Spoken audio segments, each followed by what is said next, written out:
शिंदेकर त्यांचंही मी मनपूर्वक स्वागत करतो. आजचा प्रमुख वक्त्यांचा विषय आहे 2022-23चा अर्थसंकल्प. आपला अर्थसंकल्प केंद्राचा अर्थसंकल्प 1 फेब्रुवारी 2022ला केंद्रीय अर्थमंत्री निर्मला सीतारामन यांनी सादर केला. हा अर्थसंकल्प एकूण 3,945 लक्ष कोटी रुपयांचा होता. म्हणजे त्याच्यावरती एकूण 12 शून्य बरोबर आहे ना.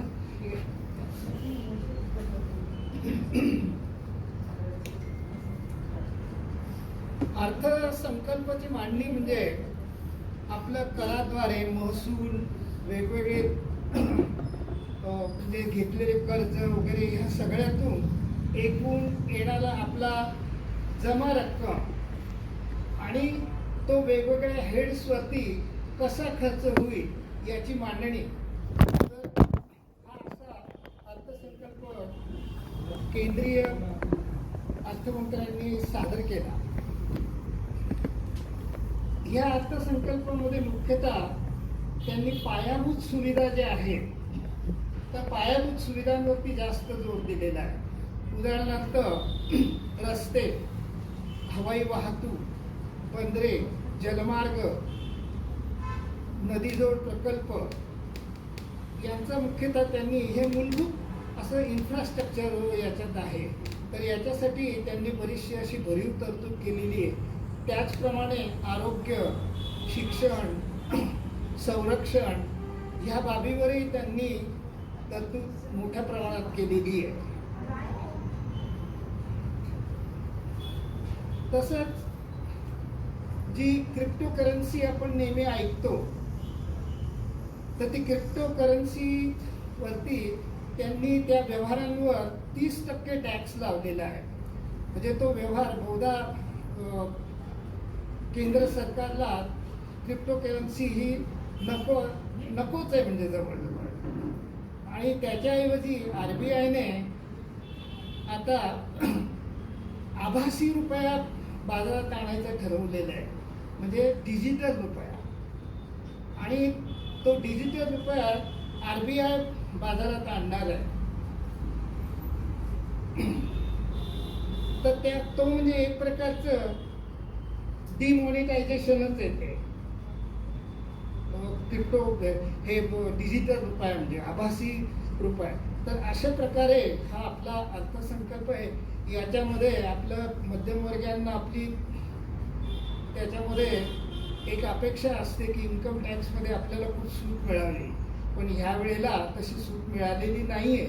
परंतु त्याच्यामध्ये सुद्धा त्यांनी जर आपली काही चूक झालेली असेल रिटर्न भरताना तर त्या 2 वर्षानंतर आपल्याला ती जी सूट आहे ती आपल्याला म्हणजे जी चूक आहे ती आपल्याला सुधारता येईल. आणि आपल्याला नाही तर पूर्वी कसं त्याच्यावरती मग आपल्याला चौकशी लागायची, स्क्रुटिनी वगैरे व्हायची, पण तो प्रकार आता होणार नाही.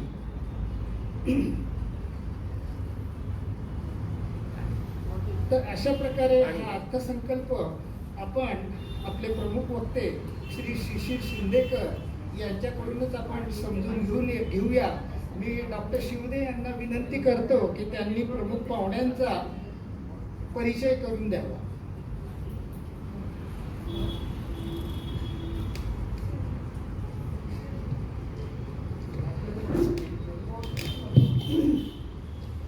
नमस्कार जीवलग मित्रमैत्रिणींनो, आजच्या या सभेमध्ये मी आपल्या सगळ्यांचं स्वागत करतो. आणि विशेषतः आजचे आपले काय होते मोठा आवाज आहे इथे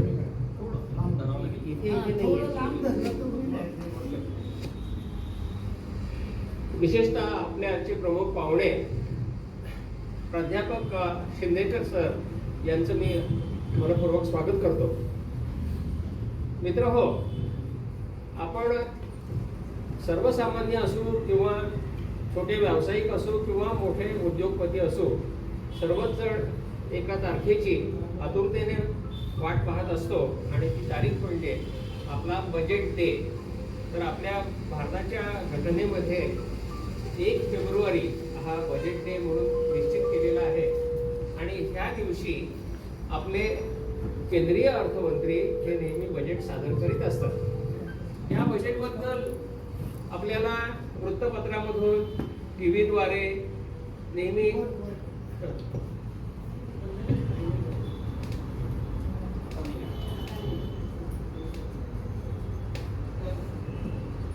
विस्तृत असं विश्लेषण देखील पाहायला मिळतं किंवा वाचायला मिळतं. पण आपल्याला ते सगळं कळतंच असं नाही आहे, कारण ते सगळं तांत्रिक परिभाषेने युक्त असतं आणि ह्या अर्थशास्त्रातल्या बऱ्याचशा व्याख्या आणि संज्ञा ह्या आपल्या व्यासंगाचा विषय नसतो. म्हणून हा अर्थसंकल्प आपल्याला नीटसा बऱ्याचदा कळत नाही आणि कुठल्या तरी अधिकारी व्यक्तीने तो समजावून सांगावा अशी आपली इच्छा असते. तर आज अर्थसंकल्प समजावून सांगण्यासाठी एक अतिशय सुयोग्य अशा व्यक्तीचा आपल्याला लाभ झालेला आहे आणि ते म्हणजे आपले आजचे प्रमुख पाहुणे प्राध्यापक शिशिर शिंदेकर. प्राध्यापक शिंदेकर यांचं कुटुंब नाशिकमध्ये जुनं आणि प्रसिद्ध कुटुंब आहे. शिंदेकर प्लाझाचे जे शिंदेकर आहेत त्यांच्याच कुटुंबातले प्राध्यापक आहेत.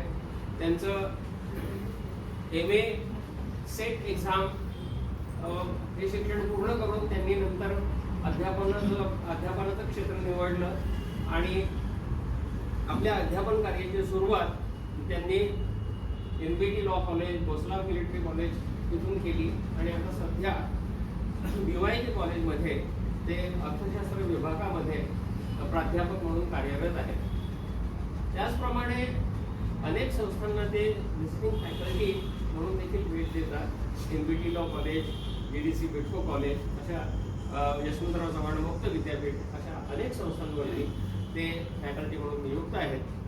त्यांचा अर्थशास्त्राचा व्यासंग अतिशय गाढा आहे. साहजिकच त्यांना विविध संस्थांकडून व्याख्यानासाठी बोलावणं येत असतं. पोलीस अकॅडमी म्हणा किंवा मुक्त विद्यापीठ म्हणा, तिथे त्यांची विद्वत्तापूर्ण व्याख्यानं होत असतात. त्याचप्रमाणे त्यांचे लेख देखील विविध वृत्तपत्रांमध्ये, नियतकालिकांमध्ये प्रसिद्ध होत असतात. Indian express, Maharashtra times, Loksatta अशा अनेक माध्यमातून त्यांनी अर्थशास्त्राविषयक लेखन केलेलं आहे. त्याचबरोबर अनेक मान्यवरांशी त्यांचा संपर्क आलेला आहे, मुलाखतींच्या द्वारे किंवा प्रत्यक्ष भेटींच्या द्वारे. भारताचे माजी अर्थमंत्री प्राध्यापक मधु दंडवते साहेब यांनी 91 साली मला वाटतं अर्थसंकल्प सादर केलेला होता. रिझर्व्ह बँकेचे गव्हर्नर सुब्बाराव साहेब असोत किंवा सरसंघचालक राजेंद्र सिंहजी असोत, अशा अनेक मान्यवरांशी त्यांचा प्रत्यक्ष परिचय झालेला आहे. त्याचप्रमाणे प्राध्यापक साहेबांनी आणखी एक मोठं कार्य हाती घेतलेलं आहे, ते म्हणजे व्यवसाय मार्गदर्शनाचं. आणि विद्यार्थ्यांना ते अतिशय उत्कृष्ट असं व्यवसाय मार्गदर्शन करून आणि नोकरी व्यवसायासाठी त्यांना संधी देखील उपलब्ध करून देतात. त्यांनी ज्यांना व्यवसाय मार्गदर्शन दिलेलं आहे असे अनेक विद्यार्थी आज खूप मोठमोठ्या संस्थांमध्ये उच्च पदावर कार्यरत आहेत. म्हणजे त्याच्यातली काही मंडळी इन्फोसिस, टाटा, महिंद्रामध्ये त्यांना नोकरीचा लाभ मिळालेला आहे. अशा प्रकारे विविध क्षेत्रामध्ये प्राध्यापक सरांनी खूप चांगलं कार्य केलेलं आहे आणि त्यांच्या व्यासंगाचा परिचय आपल्याला आता थोड्या वेळात होणारच आहे. मी त्यांना विनंती करतो की कृपया बजेट 2022 या विषयावरती त्यांनी आपले विचार व्यक्त करावे. धन्यवाद. हा माईक थोडा लांब आणि वाटली घेतली.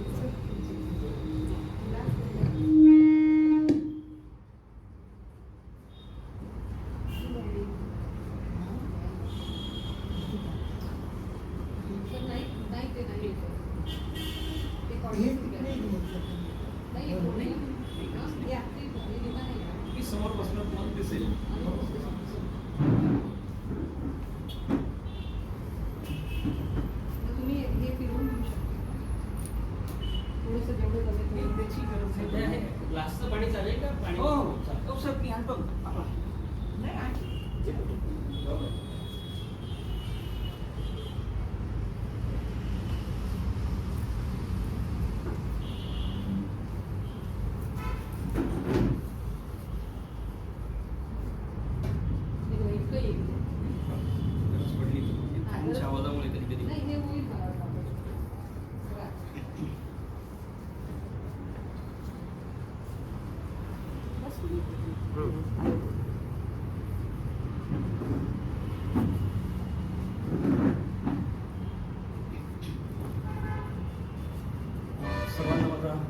नमस्कार. माईक ऑन करा. सर्वांना माझा नमस्कार. मी आपल्यापेक्षा खूप लहान आहे, त्यामुळे मी इथे जे 2-4 शब्द बोलेन ते आपण स्वीकारावेत, मान्य करून घ्यावेत एवढीच इच्छा. सरांनी खूप मोठा चांगला परिचय करून दिला. एवढ्या लायकीचा मी नाही आहे, पण एक प्रयत्न करतो. माझे वडील पण रोटेरियन होते पूर्वी, आणि रोटरीतूनच माझी व्याख्यानाची सुरुवात झाली होती. तेव्हा जस्टिस न्यायमूर्ती BC गाडगीळ हे प्रेसिडेंट होते. त्यांच्यासमोर पेटंट ॲक्टवर त्यांनी मला बोलायला सांगितलं होतं. खूप खूप वर्ष झाली त्या गोष्टीला. तेव्हापासून तो एक कॉन्फिडन्स आला. डॉक्टर सुलभा ब्रह्मे म्हणून गाडगीळ म्हणून माधव गाडगीळांची बहीण किंवा धनंजयराव गाडगीळांची मुलगी, तर त्यांनी मदत केलेली होती. त्यामुळे अशी व्याख्यानं थोडीफार देता यायला लागली आणि एक विश्वास निर्माण झाला. परत एक प्रयत्न करतोय आजही बजेट संदर्भात. जास्त वेळ याच्यामध्ये देत नाही. परत एकदा सांगतो की एवढ्या मोठ्या मान्यवरांसमोर बोलणं हे थोडंसं अवघड असतं. जर काही चूक झाली तर समजून घ्या. बजेटच्या संदर्भामध्ये व्याख्यान देताना माझ्या 3 कल्पना माझ्या डोक्यासमोर असतात. एक पहिली गोष्ट अशी असते की बजेट म्हणजे काय, त्याच्या तांत्रिक बाबी आपल्याला अनेक वेळेला माहिती नसतात, तर त्या काय हे समजून देणं हा एक भाग असतो. किंवा दुसरा जो भाग आहे तो म्हणजे या वर्षीचं बजेट काय आहे हा दुसरा भाग असतो. आणि तिसरा जो भाग आहे याच्यावरची जी कॉमेंट आहे ती आपल्याला समजून घ्यायची. अशा 3 प्रकारच्या माहितीतून आपल्याला हे बजेट समजून घेण्याची इच्छा आहे.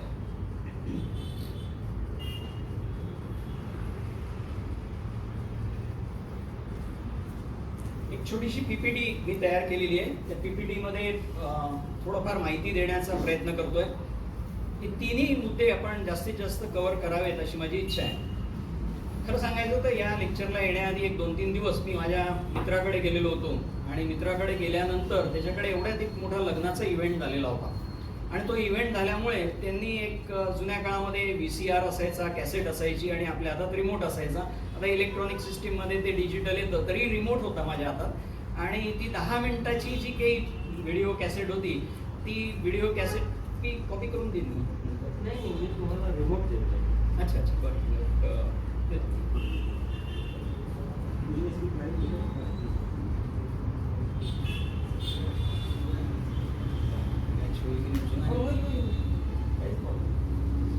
तर ती व्हिडिओ कॅसेट किंवा ती CD त्यांनी लावलेली होती लग्नाची, आणि साहजिकच ती कंटाळा येतो 10-15 मिनिटं तेच ते लग्नाचे ते कार्यक्रम बघणं. आणि मग अशा वेळेला आपण रिमोट घेऊन पुढे पुढे सरकत राहतो. त्याचं कारण एकच असतं, तो मला सगळ्याकडे सारखं बघत होता, का रे तू पुढे येतोय. माझी इच्छा एवढीच होती की मी कुठे दिसतोय का. आणि जेव्हा अल्बम पाहायला लागतो आपण लग्नाचे, तेव्हा पण आपण कदाचित हाच प्रयत्न करतो की होतोय. तर तेव्हा आपल्या हीच अपेक्षा असते की मी कुठे दिसतोय का. तसंच हे बजेट बघताना देखील हीच कल्पना असते की मी या बजेटमध्ये कुठे आहे, हे पण एक शोधण्याचा प्रयत्न आहे. तोही आपण एक प्रयत्न करून बघूया की त्याच्यातून आपल्याला काही सापडू शकतंय का. अशा या 3-4 स्टेजेस आहेत. पहिली स्टेज आहे ती म्हणजे बजेट म्हणजे काय. परत एकदा सगळ्यांचं स्वागत.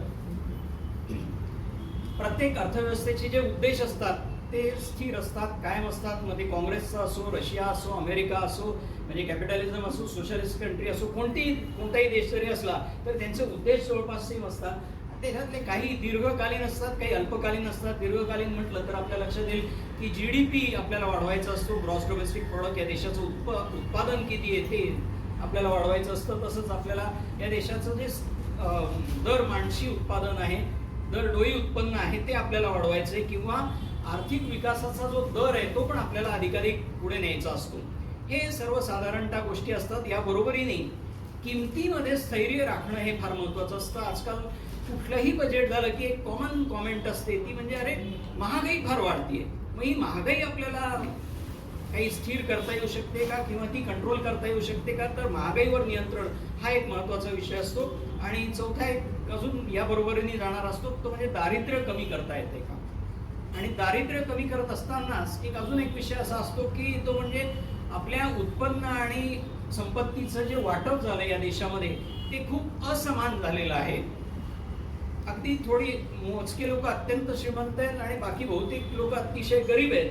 तर हे वाटप जे आहे ते समान करता येऊ शकतं का, असे सर्वसाधारण सर्व देशांचे उद्देश असतात आणि प्रत्येक अर्थसंकल्पामधून हे दीर्घकालीन उद्देश तर आपल्याला साध्य करायचे असतातच, पण त्याचबरोबरीने काही अल्पकालीन उद्देश पण साध्य करायचे असतात. त्यामुळे अल्पकालीन उद्देश त्या त्या काळानुसार बदलत असतात. म्हणजे आपण वेगवेगळे कालावधी पाहिले तर सुरुवातीच्या काळामध्ये कॅपिटल डेव्हलप करायचं होतं, म्हणजे मोठे उद्योग आपल्याला अवजड उद्योग विकसित केले नेहरूंच्या काळामध्ये वगैरे वगैरे. अशा पद्धतीने ते पुढे येत गेलं आणि 90-91 मध्ये मग इकॉनॉमिक रिफॉर्म्स वगैरे सुरू झाले. मग प्रत्येक त्या त्या काळापुरते हे अल्पकालीन उद्देश मात्र वेगवेगळे असू शकतात. परत एक महत्वाचा मुद्दा असा आहे की या देशाचं एकूण जे उत्पन्न आहे, उत्पादन आहे, ते नेमकं कसं कसं विभागलं गेलेलं आहे. कदाचित लांबून दिसत नसेल तर मी लाईट ऑफ करेन. त्याच्यामध्ये सगळ्यात महत्वाचा जो भाग आहे तो शेती व्यवसायाचा आहे. तर शेती व्यवसाय हे ॲडव्हान्स्ड एस्टिमेट त्याला म्हणतात. हे 21-22 मधले जे होते त्याच्यामध्ये जवळजवळ 18.8% ॲग्रिकल्चर आणि अलाइड सेक्टरमधनं आपल्याला उत्पादन मिळतंय किंवा उत्पन्न मिळतंय. म्हणजे जर देशाचं उत्पन्न 100 रुपये असेल तर जवळपास 19 रुपये आपण शेती क्षेत्रातनं घेतोय. तसंच सगळ्यात महत्वाचं जे माझ्या दृष्टीने सगळ्यात महत्वाचं क्षेत्र आहे ते उद्योगाचं क्षेत्र आहे. मग या उद्योग क्षेत्रामध्ये काय आहे तर उद्योग क्षेत्रामध्ये जवळपास आपल्याला 28 रुपये आपल्याला हे उद्योग क्षेत्रातून मिळत आहेत आणि उरलेली जवळपास सगळी रक्कम म्हणजे 53% रक्कम ही सेवा क्षेत्रातून येते. हे 3 क्षेत्रांमध्ये आपण सर्वसाधारण विभागणी करतो. याच्यावरून आपल्याला लक्षात येईल की सगळ्यात जास्तीत जास्त जे काही दिलं जातंय आपल्याला ते कुठून मिळतंय तर सेवा क्षेत्रातून. मग या सेवा क्षेत्रामध्ये नेमकं काय तर मग ट्रेड आहे, व्यापार आहे. दुसरं काय आहे तर हॉटेल इंडस्ट्री आहे, ती फार मोठ्या प्रमाणावर आहे. तिसरं काय आहे ते ट्रान्सपोर्ट आहे. चौथं कम्युनिकेशन, टेलिकम्युनिकेशन ते आहे आणि सर्व्हिसेस रिलेटेड टू ब्रॉडकास्टिंग वगैरे. याच्या बरोबरीने फायनान्शियल बँका तो विषय आहे त्याच्यामध्ये. आणि चौथा मुद्दा रिअल इस्टेट हा एक महत्वाचा वाढत गेलेला आजकालचा विषय. हे सगळे विषय एकत्र केल्यावर आपल्या लक्षात येतं की ते जवळपास 53% एवढं भारताच्या उत्पन्नातला हिस्सा यांनी खाल्लेला आहे किंवा त्यांच्यातर्फे आपल्याला ते मिळतंय. याचाच दुसरा एक अर्थ असाही होतो की प्रत्यक्ष आपण जर पाहिलं तर सगळ्यात महत्वाचं क्षेत्र कुठलं असलं पाहिजे होतं तर शेती क्षेत्र असलं पाहिजे होतं. आणि ते वर्षानुवर्ष होतं की जवळपास 60% लोक शेतीमध्ये आजही काम करतात, 55 ते 60%. आणि ते कॉन्ट्रीब्युशन किती देत आहे तो तर ते फक्त 18.8% देत आहे. म्हणजे 60% लोक आणि त्यांचं आपल्या राष्ट्रीय उत्पन्नातला हिस्सा विचाराल तर तो 18. आता परत एक छोटासा वादाचा मुद्दा येऊ शकतो की मी इथे GDA म्हटलंय, GDP कुठे म्हटलंय. पण आता मी जास्त त्या खोलामध्ये जाण्याची इच्छा असेल तर आपण थोड्या वेळाने परत GDP, GNP, NNP वगैरे सगळ्या कन्सेप्ट बघून जर वेळ मिळाला तर. पण एवढंच समजूया आपण सोपं होण्यासाठी की हे स्थूल मूल्य वृद्धीमध्ये म्हणजे कापसाचं कापड होतं, कापडाचं रेडीमेड कपडे होतात, त्या माझ्या दृष्टीने काय असायला पाहिजे होतं जास्त तर उद्योगाचं जे कॉन्ट्रीब्युशन आहे ते सगळ्यात जास्त असायला पाहिजे होतं. पण ते दुर्दैवाने ते आपल्याकडे आजही कमीच आहे, 28%. आणि जो सेवा क्षेत्र आहे मी असं म्हणेन की सेवा क्षेत्र हे पाणगुळ आहे.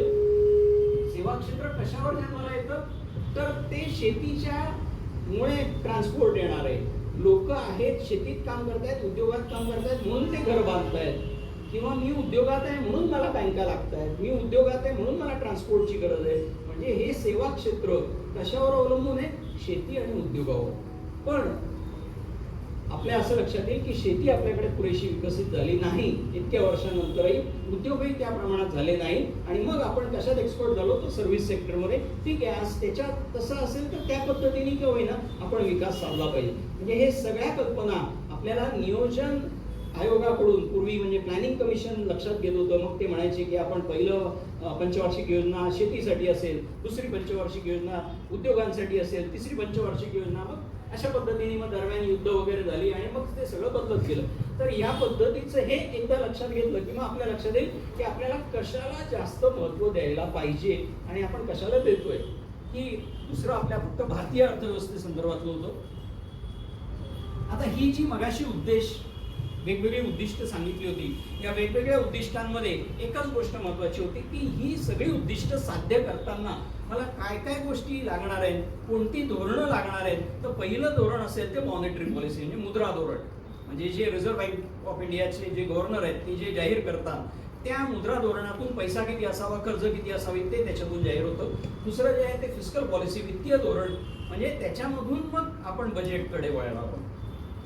फिस्क म्हणजे ट्रेजरी, म्हणजे गव्हर्नमेंटला कसा पैसा येतो आणि कसा पैसा जातो त्यासाठी फिस्क, आणि फिस्कलची पॉलिसी म्हणजे वित्तीय धोरण हे आपलं महत्वाचं आहे. त्याच्या बरोबरीने इन्कम टॅक्स किती असावा किंवा प्राइसेस किती असाव्या ते वेगळी पॉलिसी, अशा वेगवेगळ्या पॉलिसी सांगता येतील. शेतीची पॉलिसी, उद्योगाची पॉलिसी, सेवा क्षेत्राची पॉलिसी वगैरे वगैरे, अशा आपल्या वेगवेगळ्या धोरणांचा आपल्याला अभ्यास आहे. पण त्या अभ्यासामध्ये सगळ्यात महत्वाचा घटक आज जो आपल्याला अभ्यासाचा आहे तो फिस्कल पॉलिसी. आता इथे वळतो आपण बजेटकडे. इथे बजेटची स्पष्टपणे डेफिनेशनच दिलेली आहे, जी आपल्या कॉन्स्टिट्यूशनमध्ये आर्टिकल 112 आणि 202 मध्ये स्पेसिफिक लिहिले. आपल्याला माहिती संघराज्य पद्धत आहे, त्यामुळे केंद्रीय, राज्य सरकार आणि लोकल तीन वेगवेगळ्या प्रकारचे तीन वेगवेगळे बजेट्स येणार आहेत. आपण सेंट्रल गव्हर्नमेंटचा अभ्यास करतोय, त्याच्यामध्ये हे असं स्पष्टपणे म्हटलंय की budget is an instrument of fiscal policy, वित्तीय धोरणाचं एक साधन आहे. आणि तू एवढंच नव्हे तर budget is an annual financial statement, म्हणजे ते येणाऱ्या वर्षासंदर्भातलं वित्तीय विधान आहे, असं आपण म्हणू की एक पुढच्या वर्षाच्या संदर्भातलं वित्तीय विधान. मग ते नेमकं काय काय सांगणार आहे, तर एस्टिमेटेड रिसिप्ट, की या येणाऱ्या वर्षामध्ये मला नेमकं किती उत्पन्न होणार आहे आणि येणाऱ्या वर्षामध्ये माझा एकूण किती खर्च असेल या संदर्भातलं जे काही सांगायचं आहे ते त्याच्यामध्ये वित्तीय दिलेलं आहे. त्याचबरोबरीने it is a statement of financial plan, म्हणजे पुढे मी काय काय नेमके कोणकोणत्या गोष्टींवर खर्च करणार आहे, माझ्या नियोजनामध्ये मी काय काय खर्च करणार आहे या संदर्भातला त्याच्यामध्ये प्लॅन मांडलेला असेल. आणि एवढंच नव्हे तर मग या बजेटच्या संदर्भामध्ये अजून एक महत्वाची घटना असते, ती म्हणजे अशी की त्याच्यामध्ये 3-4 प्रकारचे वेगवेगळे स्टेटमेंट दिले जातात. आज मी जास्त झेरॉक्स आणल्या नाही, पण एक 2-3 झेरॉक्स देतो.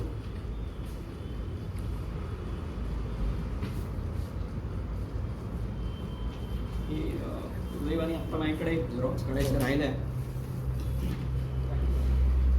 बजेट ॲट ए ग्लान्स म्हणून एक प्रकार आहे तो.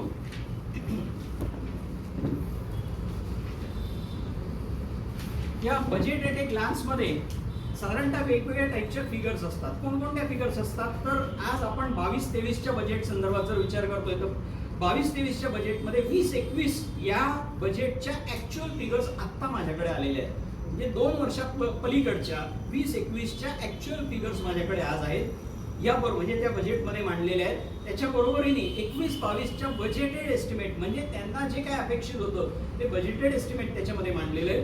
दुसरा जो भाग आहे तो 21-22च्या रिवाइज्ड एस्टिमेट, जे नोव्हेंबर-डिसेंबर मध्ये साधारणतः सादर होतात ते आपल्याला मिळतात. आणि 22-23चे म्हणजे येणाऱ्या वर्षाचे जे ते बजेटेड एस्टिमेट आहेत. म्हणजे परत आपण जिथून सुरुवात केली ते परत सांगतो की याचं नावच अर्थसंकल्प आहे, त्यामुळे साहजिकच मी काय करणार आहे या संदर्भातले, त्यामुळे ते सगळे एस्टिमेट्स आहेत. त्यामुळे या ऍक्च्युअल फिगर्स नाही, त्या रिवाइज पण नाही, ही सगळी माझी स्वप्न आहेत. म्हणजे फायनान्स मिनिस्टरची स्वप्न आहेत किंवा प्राईम मिनिस्टरची किंवा त्या सरकारची ती स्वप्न आहेत, ती प्रत्यक्षात घडतात का ते आपल्याला 2-3 वर्षांनी कळतं. म्हणजे आज माझ्याकडे 20-21ला जे काही बजेट मांडलं होतं त्याचे नेमके फिगर्स माझ्याकडे आज आलेले आहेत. हा त्यातला एक महत्वाचा मुद्दा मला आता सांगायची इच्छा होती.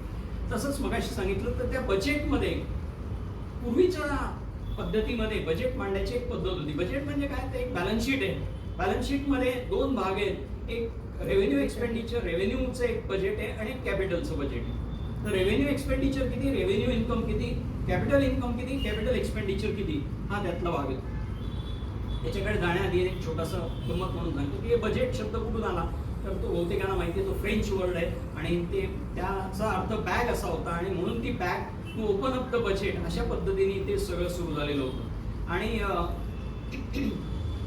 या बजेटमधून दरवर्षी जे मला काही मांडायचं आहे किंवा 5 वर्षासाठी मला जे काही करायचं आहे, या वर्षीच्या बजेटमध्ये तर 5 वर्ष नाही तर येथे 25 वर्षासंदर्भातली स्वप्न आपल्याला प्राईम मिनिस्टर किंवा या सरकारने दाखवलेली. त्याला अमृतकाल म्हटलेलं आहे. शब्द तर अतिशय वेगवेगळे आणि अतिशय सुंदर आहे, अमृतकाल वगैरे वगैरे, पण त्याच्यावरची कॉमेंट नंतर करतो. पण हे 25 वर्षाचं नियोजन काय असावं अशा पद्धतीचं आहे. तर it is a financial plan, जो पुढच्या वर्षीचा आहे, त्याच्या पुढच्या वर्षीचा आहे. एवढंच नाही तर ते 25 वर्षासंदर्भातलं ते यावर्षी बोलत आहे. आणि या बरोबरीने हे जे काही खर्च माझ्या मनामध्ये आहे, म्हणजे फायनान्स मिनिस्टरच्या मनामध्ये आहे, त्या खर्चांसाठी मी कुठून वित्त उभारणार आहे. याच्यामध्ये पण एक गंमत आहे की आमच्याकडे फायनान्स मिनिस्टर हा शब्द वापरला जातो. काही देशांमध्ये एक बाटली इथेच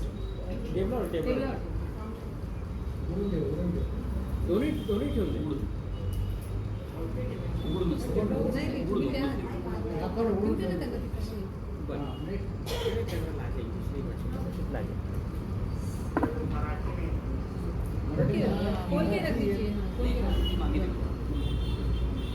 आता सांगितलं तसं आमच्याकडे इकॉनॉमिक मिनिस्टर नाही, फायनान्स मिनिस्टर आहे. त्याचा इकॉनॉमिक्सचा आमचा जो शब्द आहे तो असा आहे, इकॉनॉमिक्स म्हणजे हे जरा इकॉनॉमिक क्वालिटी दाखवणे, म्हणजे जिथे मला सेव्हिंग करता येईल हा शब्दच आमच्याकडे नाही. आमच्याकडे फायनान्स मिनिस्टर म्हणजे आधी आम्ही खर्च विचारणार आणि मग खर्चासाठी मग त्या गोळा करणार, जे काही रेव्हेन्यू आहे ते त्याच्यासाठी नंतर गोळा करणार. आता त्यात चूक काही नाही. इकॉनॉमिक्समध्ये पब्लिक फायनान्स फार सुंदर विषय आहे. त्याच्यामध्ये मस्ग्रेव अँड मस्ग्रेव म्हणून एक सुंदर ज्यांनी खूप चांगलं लिखाण काम केलेलं आहे, डाल्टन नावाचा इकॉनॉमिस्ट आहे, त्यांनी टॅक्स संदर्भातले खूप मूलभूत विचार मांडलेले आहेत. पण त्याच्यामध्येही पब्लिक फायनान्स हा वेगळा असतो आणि प्रायव्हेट फायनान्स हा वेगळा, किंवा आपला लोक आपल्यासाठी पर्सनल फायनान्स आहे तो वेगळा विषय असतो. त्यामुळे पब्लिक फायनान्सची सगळी तत्व किंवा प्रिन्सिपल्स किंवा अजून काय त्याच्या पॉलिसीज या वेगळ्या असतात. तर हे जे काही पुढच्या वर्षीचं वित्त नियोजन आहे हे मी या बजेटमध्ये मांडणार आहे किंवा फायनान्स मिनिस्टरनी मांडलेलं आहे. बजेटचे प्रकार काय असतात, तर बजेटचे वेगवेगळे प्रकार आहेत. त्याच्यामध्ये एक प्रकार आहे लेम डक बजेट. आपण नेहमी पाहतो की एखादी मॅच चालू आहे, त्या मॅचमध्ये क्रिकेट खेळणारा जो माणूस आहे तो 0 रन काढून चालला की तो खाली डक दिसायला लागतो. मग तो काहीही न करता जेव्हा 0 रन काढून परत जातो तेव्हा त्याला लेम डक. आणि तसंच जर बजेट असेल की या बजेटला आम्हाला कुठल्याही नवीन खर्चाची अपेक्षा नाही, किंवा जे जुने खर्च आहे किंवा सरकार चालवण्यासाठी जे खर्च लागतात ते करण्यासाठी जी आवश्यकता आहे तेवढे खर्च करायचे आहेत, त्याच्यामध्ये लेम डक बजेट येतं. किंवा कधी कधी असाही प्रकार असतो की या गव्हर्नमेंटला 6 महिन्याचीच मुदत दिलेली आहे, 6 महिन्यानंतर इलेक्शन होणार आहे. मग अशा प्रकारामध्ये सरकारने कुठल्या जर पॉप्युलिस्ट लोकांनाही अशी जर धोरणं जाहीर केली तर ती गंभीर असतात. त्याच्यावर इलेक्शन कमिशन आक्षेप घेऊ शकतं आणि या कारणामुळे आपोआपच हे लोकांनाही धोरण येऊ नये यासाठी हे सप्लिमेंटरी बजेट किंवा पुरवणी बजेट मांडलं जातं. अगदी खरं सांगायचं तर डॉक्टर मनमोहन सिंगांनी जे मांडलेलं जे सगळं चेंज करणारं जे बजेट होतं ते खरं सांगायचं तर ते पुरवणी बजेट होतं. कारण ते तेव्हा वर्ष इकॉनॉमिक ते जून जुलैमध्ये मांडलेलं बजेट आहे, पण तेव्हा त्यांना वर्षही पूर्ण करता येणार नव्हतं. पण त्यावेळेला त्यांना मिळालेलं जे काही खासदारांचं पाठबळ होतं आणि इकॉनॉमिक रिफॉर्मसाठी जी काही एक वेगळी पार्श्वभूमी तयार झालेली होती, त्यामुळे हे पूर्ण बजेटच जून जुलैमध्ये त्या काळात मांडलं गेलेलं होतं. तर त्याला एक असा एक प्रकार आहे lame duck budget, supplementary budget. पूर्वीच्या काळापासून आपल्याकडे बजेटची जी वेळ दिलेली आहे ती कालावधी जो दिलेला आहे तो सर्वसाधारणतः आपल्याला 1 एप्रिल ते 31 मार्च असं पुढच्या वर्षासाठी आपण नेहमी सांगत असतो. पण ह्यातली गमतीचा भाग असा आहे की असं अडनीट का आलं, याच्यामध्ये 1 जानेवारी सोपं झालं असतं, 1 जानेवारी ते 31 डिसेंबर. मग त्याची पार्श्वभूमी एवढीच आहे की भारत शेतीवर अवलंबून आहे जुन्या काळापासून, आणि मग शेतीवर अवलंबून आहे असं म्हटलं तर आपोआपच 2 महत्वाचे हंगाम, खरीप हंगाम किंवा रब्बी हंगाम. मग खरीप हंगाम सुरू होण्याच्या आधी हे बजेट मांडलं जायचं. आजही मॉनिटरी पॉलिसी, मुद्रा धोरण जे म्हणतात, जे जुन्या काळामध्ये 2 वेळा जाहीर व्हायचं, एक एप्रिल महिन्यात आणि ऑक्टोबर महिन्यात, म्हणजे आपल्या रब्बी हंगामाच्या आधी. अशा पद्धतीचे 2 मुद्रा धोरणं मांडली जातात. बजेट मात्र एकदाच आधी मांडलं जातं आणि ते शेतीच्या खरीप हंगामाच्या आधी, म्हणजे शेतकऱ्याला माहिती असावं की याच्या पुढे आपल्याला किती टॅक्स भरावा लागणार. आता परत एक साधा विषय, किंवा शेतकऱ्यांना टॅक्स तर नाही आहे, मग हा विषय कुठून आला त्याच्याविषयी आपण परत जमलं तर नंतर बोलू. ओके, तर हे बजेटच्या संदर्भातला एक भाग, 1 एप्रिल ते 31 मार्च. पुढचा जो पोर्शन आहे तो असा आहे की time of presentation of budget. पूर्वी बजेट 5 वाजता मांडलं जायचं आणि यशवंत सिन्हा हे पहिले स्वदेशी मंत्री असं म्हणता येईल की ज्यांनी 5 वाजेच्या ऐवजी 11 वाजता मांडायला किंवा 1 वाजता मांडायला सुरुवात केली. मग हे नेमकं काय होतं 5 वाजताचं, तर ब्रिटिश लेगसी म्हणता येईल की त्यांचं आम्ही अंधानुकरण करत होतो, किंवा त्यांच्या ऑफिस टाईममध्ये तिथे 5 वाजलेले असताना इथे 11 वाजतील या हिशोबाने त्यांच्या ऑफिस टाईममध्ये आपलं बजेट मांडलं जायचं, म्हणून हे त्या काळात असं बजेट होतं. आता बजेट म्हणजे फक्त बजेट आपल्याला जे माहिती आहे तेवढंच नसतं. बजेटबरोबर भरपूर वेगवेगळे डॉक्युमेंट्स असतात. गव्हर्नमेंटचे खरं सांगायचे तर वेगवेगळ्या पद्धतीचे अकाउंट्स आहेत. कोणते अकाउंट्स आहेत तर हे 3 प्रकारचे अकाउंट्स आहेत. पहिला जो आहे संचित निधी, कन्सोलिडेटेड फंड. दुसरा जो आहे तो आकस्मिकता निधी किंवा कॉन्टिंजन्सी फंड. आणि तिसरा जो आहे तो लोकलेखा किंवा पब्लिक अकाउंट्स. आता संचित फंड म्हटलं तर आपोआपच ज्या एक्सपेंडिचरला किंवा ज्या रेव्हेन्यूला पार्लमेंटची मान्यता लागते, म्हणजे जे करातून येणारं उत्पन्न आहे, जे कर्जातून येणारं उत्पन्न आहे, ते मला या संचित निधीमध्ये करता येईल. पण माझा प्रत्येक खर्चाला पार्लमेंटची मंजुरी घ्यावी लागते. हे संचित निधी हे त्याच्यासाठी म्हणजे आपलं बजेटचा जो सगळा भाग आहे तो संचित निधीमध्ये येतो. दुसरा जो भाग आहे तो म्हणजे आकस्मिकता निधी, हा संचित निधीचं तेच तिथे लिहिलेलं आहे. दुसरा जो पार्ट आहे तो म्हणजे आकस्मिकता निधी. याचा कन्सेप्ट एवढीच आहे की अचानक कुठलं तरी संकट येऊ शकतं आणि मग त्यासाठी आपल्याला काही पैशाची गरज भासते. मग काय किल्लारीचा भूकंप असेल किंवा अजून काही गोष्टी, सुनामी असेल, मग अशा वेळेला जे पैसे लागतात ते इथे 30,000 कोटी रुपये, पूर्वी फक्त 500 कोटी रुपयाची तरतूद होती, आता ती 30,000 कोटी रुपयापर्यंत वाढवली आणि अचानक तो खर्च करता येतो. मात्र हा खर्च अर्जंटली म्हणजे त्या क्षणी करता येतो, त्याच्यानंतर मात्र त्याची पार्लमेंटची मंजुरी घ्यावीच लागते. हे लोकशाहीचं तत्व आहे, त्यामुळे तो नंतर आपल्याला ते त्यांच्याकडून मंजूर करून घ्यावं लागतं. पुढे जे आहे ते सार्वजनिक खातं किंवा लोकलेखा किंवा पब्लिक अकाउंट्स, म्हणजे आपली जे सगळे जे आहेत, उदाहरण द्यायचं झालं तर आपण जी गुंतवणूक करतो, NSS असेल, national saving certificate, post office savings किंवा गव्हर्नमेंटचे जे काही छोटे मोठे बॉन्ड्स आहेत, ते अशा प्रकारची जी आपली इन्व्हेस्टमेंट आहे ती या अकाउंटमध्ये, पब्लिक प्रॉव्हिडंट फंड वगैरे सगळे याच्यामध्ये केले जातात. आता मगाशी सांगितलं तसं बजेटचे काही कॉम्पोनंट्स आहेत. त्या कॉम्पोनंट्समध्ये पहिला जो भाग येतो तो रेव्हेन्यू अकाउंट म्हणजे महसुली खातं किंवा अजून सोपा शब्द आहे चालू खातं. मग या चालू खात्यामध्ये नेमकं काय हो, तर revenue receipt of the government, tax आणि नॉन टॅक्स रेव्हेन्यू, दोन भाग आहेत. मग टॅक्समध्ये कोणकोणते आहेत तर त्याच्याकडे आपण वळू. पण हे ज्या गोष्टी आहेत की चालू म्हणजे ज्याच्यातून मला कुठलंही ॲसेट निर्माण होत नाही, ते रेव्हेन्यू इन्कम हे माझं या रेव्हेन्यू अकाउंटमध्ये चालू महसुली अशा पद्धतीत दाखवलं जातं. त्याच्यात तोच शब्द फार महत्त्वाचा आहे, which does not result in creation of asset.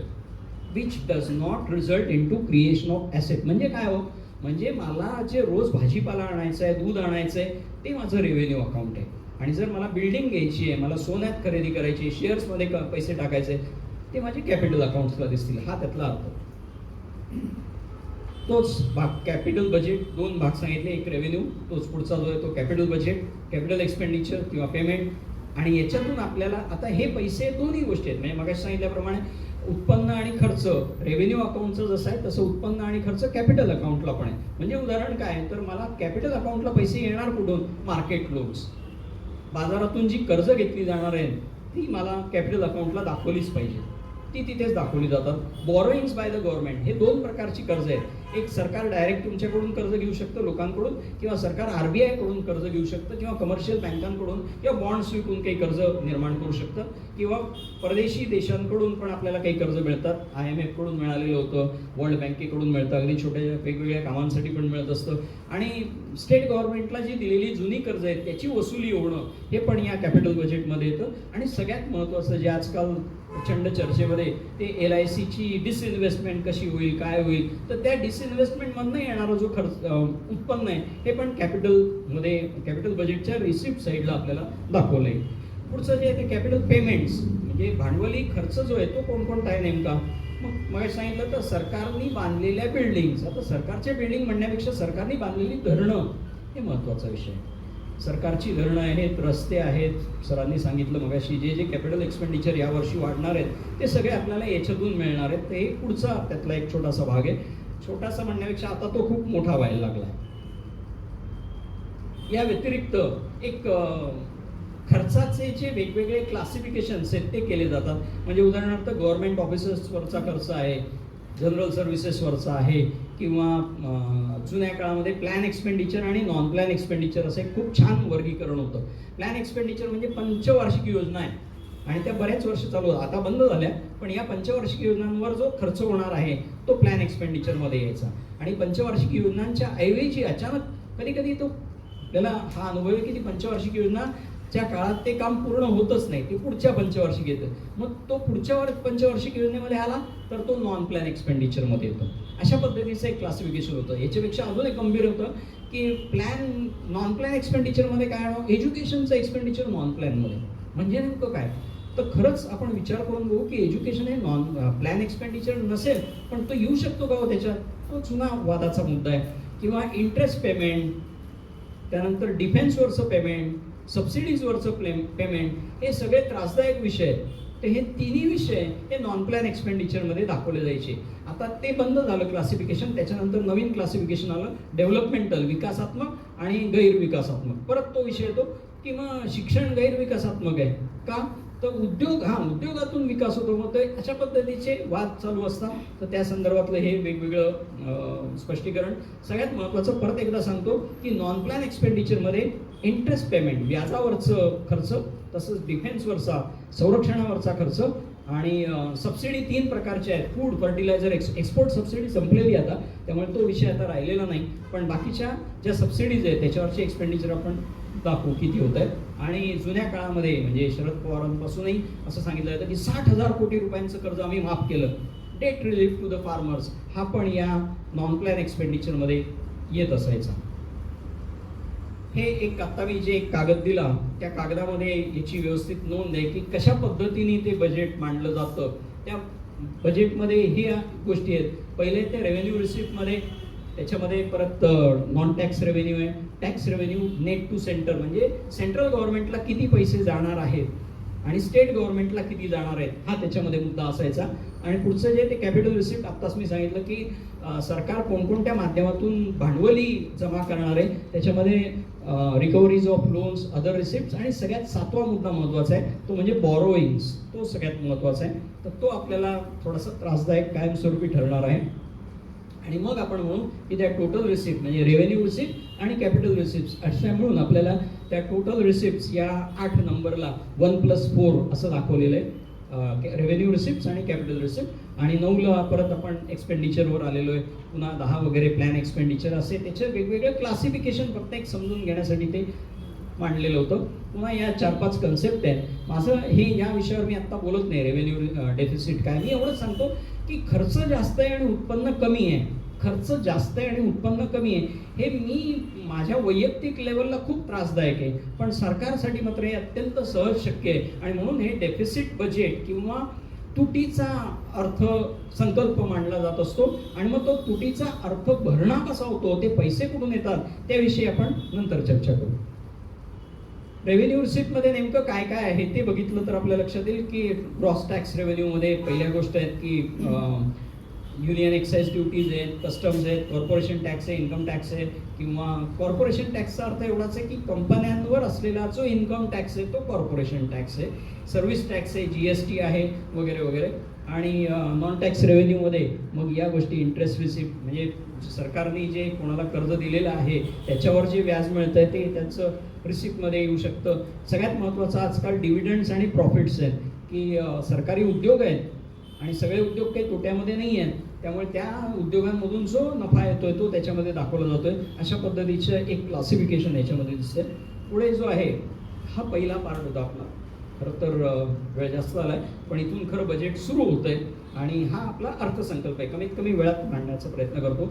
सरांनी सांगितलं तसं निर्मला सीतारामन यांनी मांडलेलं बजेट 1 फेब्रुवारी, मागे सांगितलं तसं ही याच्यामध्ये अजून एक गंमत अशी की जे पूर्वी बजेट मार्च महिन्यात मांडलं जायचं आणि तेव्हा ते सुरू व्हायचं किंवा फेब्रुवारी एंडला अशा पद्धतीने ते मांडलं जायचं. पण यावेळेला आपल्या डोक्यात अशी कायमस्वरूपी कल्पना आहे की आपणही कधीतरी 1 जानेवारी ते 31 डिसेंबरला येणार आहोत आणि म्हणून हे कदाचित आधी सरकवलं असावं अशी माझी कल्पना आहे. त्यामुळे ते हळूहळू मागे येईल आणि कधीतरी आपलंही, कारण आता आजकाल शेतीला एवढं महत्त्व राहिलं नाही. आपण मगाशी पहिल्या स्लाईडमध्ये पाहिलं होतं. मग शेतीला जर महत्त्व राहिलं नाही तर मग कशाला ते मार्च एप्रिल पाहिजे. मग आपण इतरांचं काही 1 जानेवारी ते 31 डिसेंबर करू शकतो. म्हणून हे बजेट कदाचित पहिले सरकवलंय. बजेट एक सांगायचा मुद्दा राहिला आहे तो असा की बजेट मांडण्याच्या आधी 3 गोष्टी घडायच्या पूर्वीच्या काळामध्ये. पहिलं जे असायचं ते इकॉनॉमिक सर्व्हे मांडला जायचा. तो म्हणजे मागच्या वर्षामध्ये माझ्या दृष्टीने इकॉनॉमिक सर्व्हे हा सगळ्यात महत्त्वाचा डॉक्युमेंट, सगळ्यात महत्त्वाचा इकॉनॉमिक इव्हेंट आहे. का तर हा तर अर्थसंकल्प आहे. याच्यामध्ये मी सांगणार आहे की पुढे काय घडणार आहे, पण प्रत्यक्षामध्ये मागच्या वर्षी काय घडलं, मी काय ठरवलं होतं आणि आता काय घडलेलं आहे हे बघणं जास्त आहे. म्हणजे अर्थव्यवस्थेचा आरसा हा इकॉनॉमिक सर्व्हे असायचा.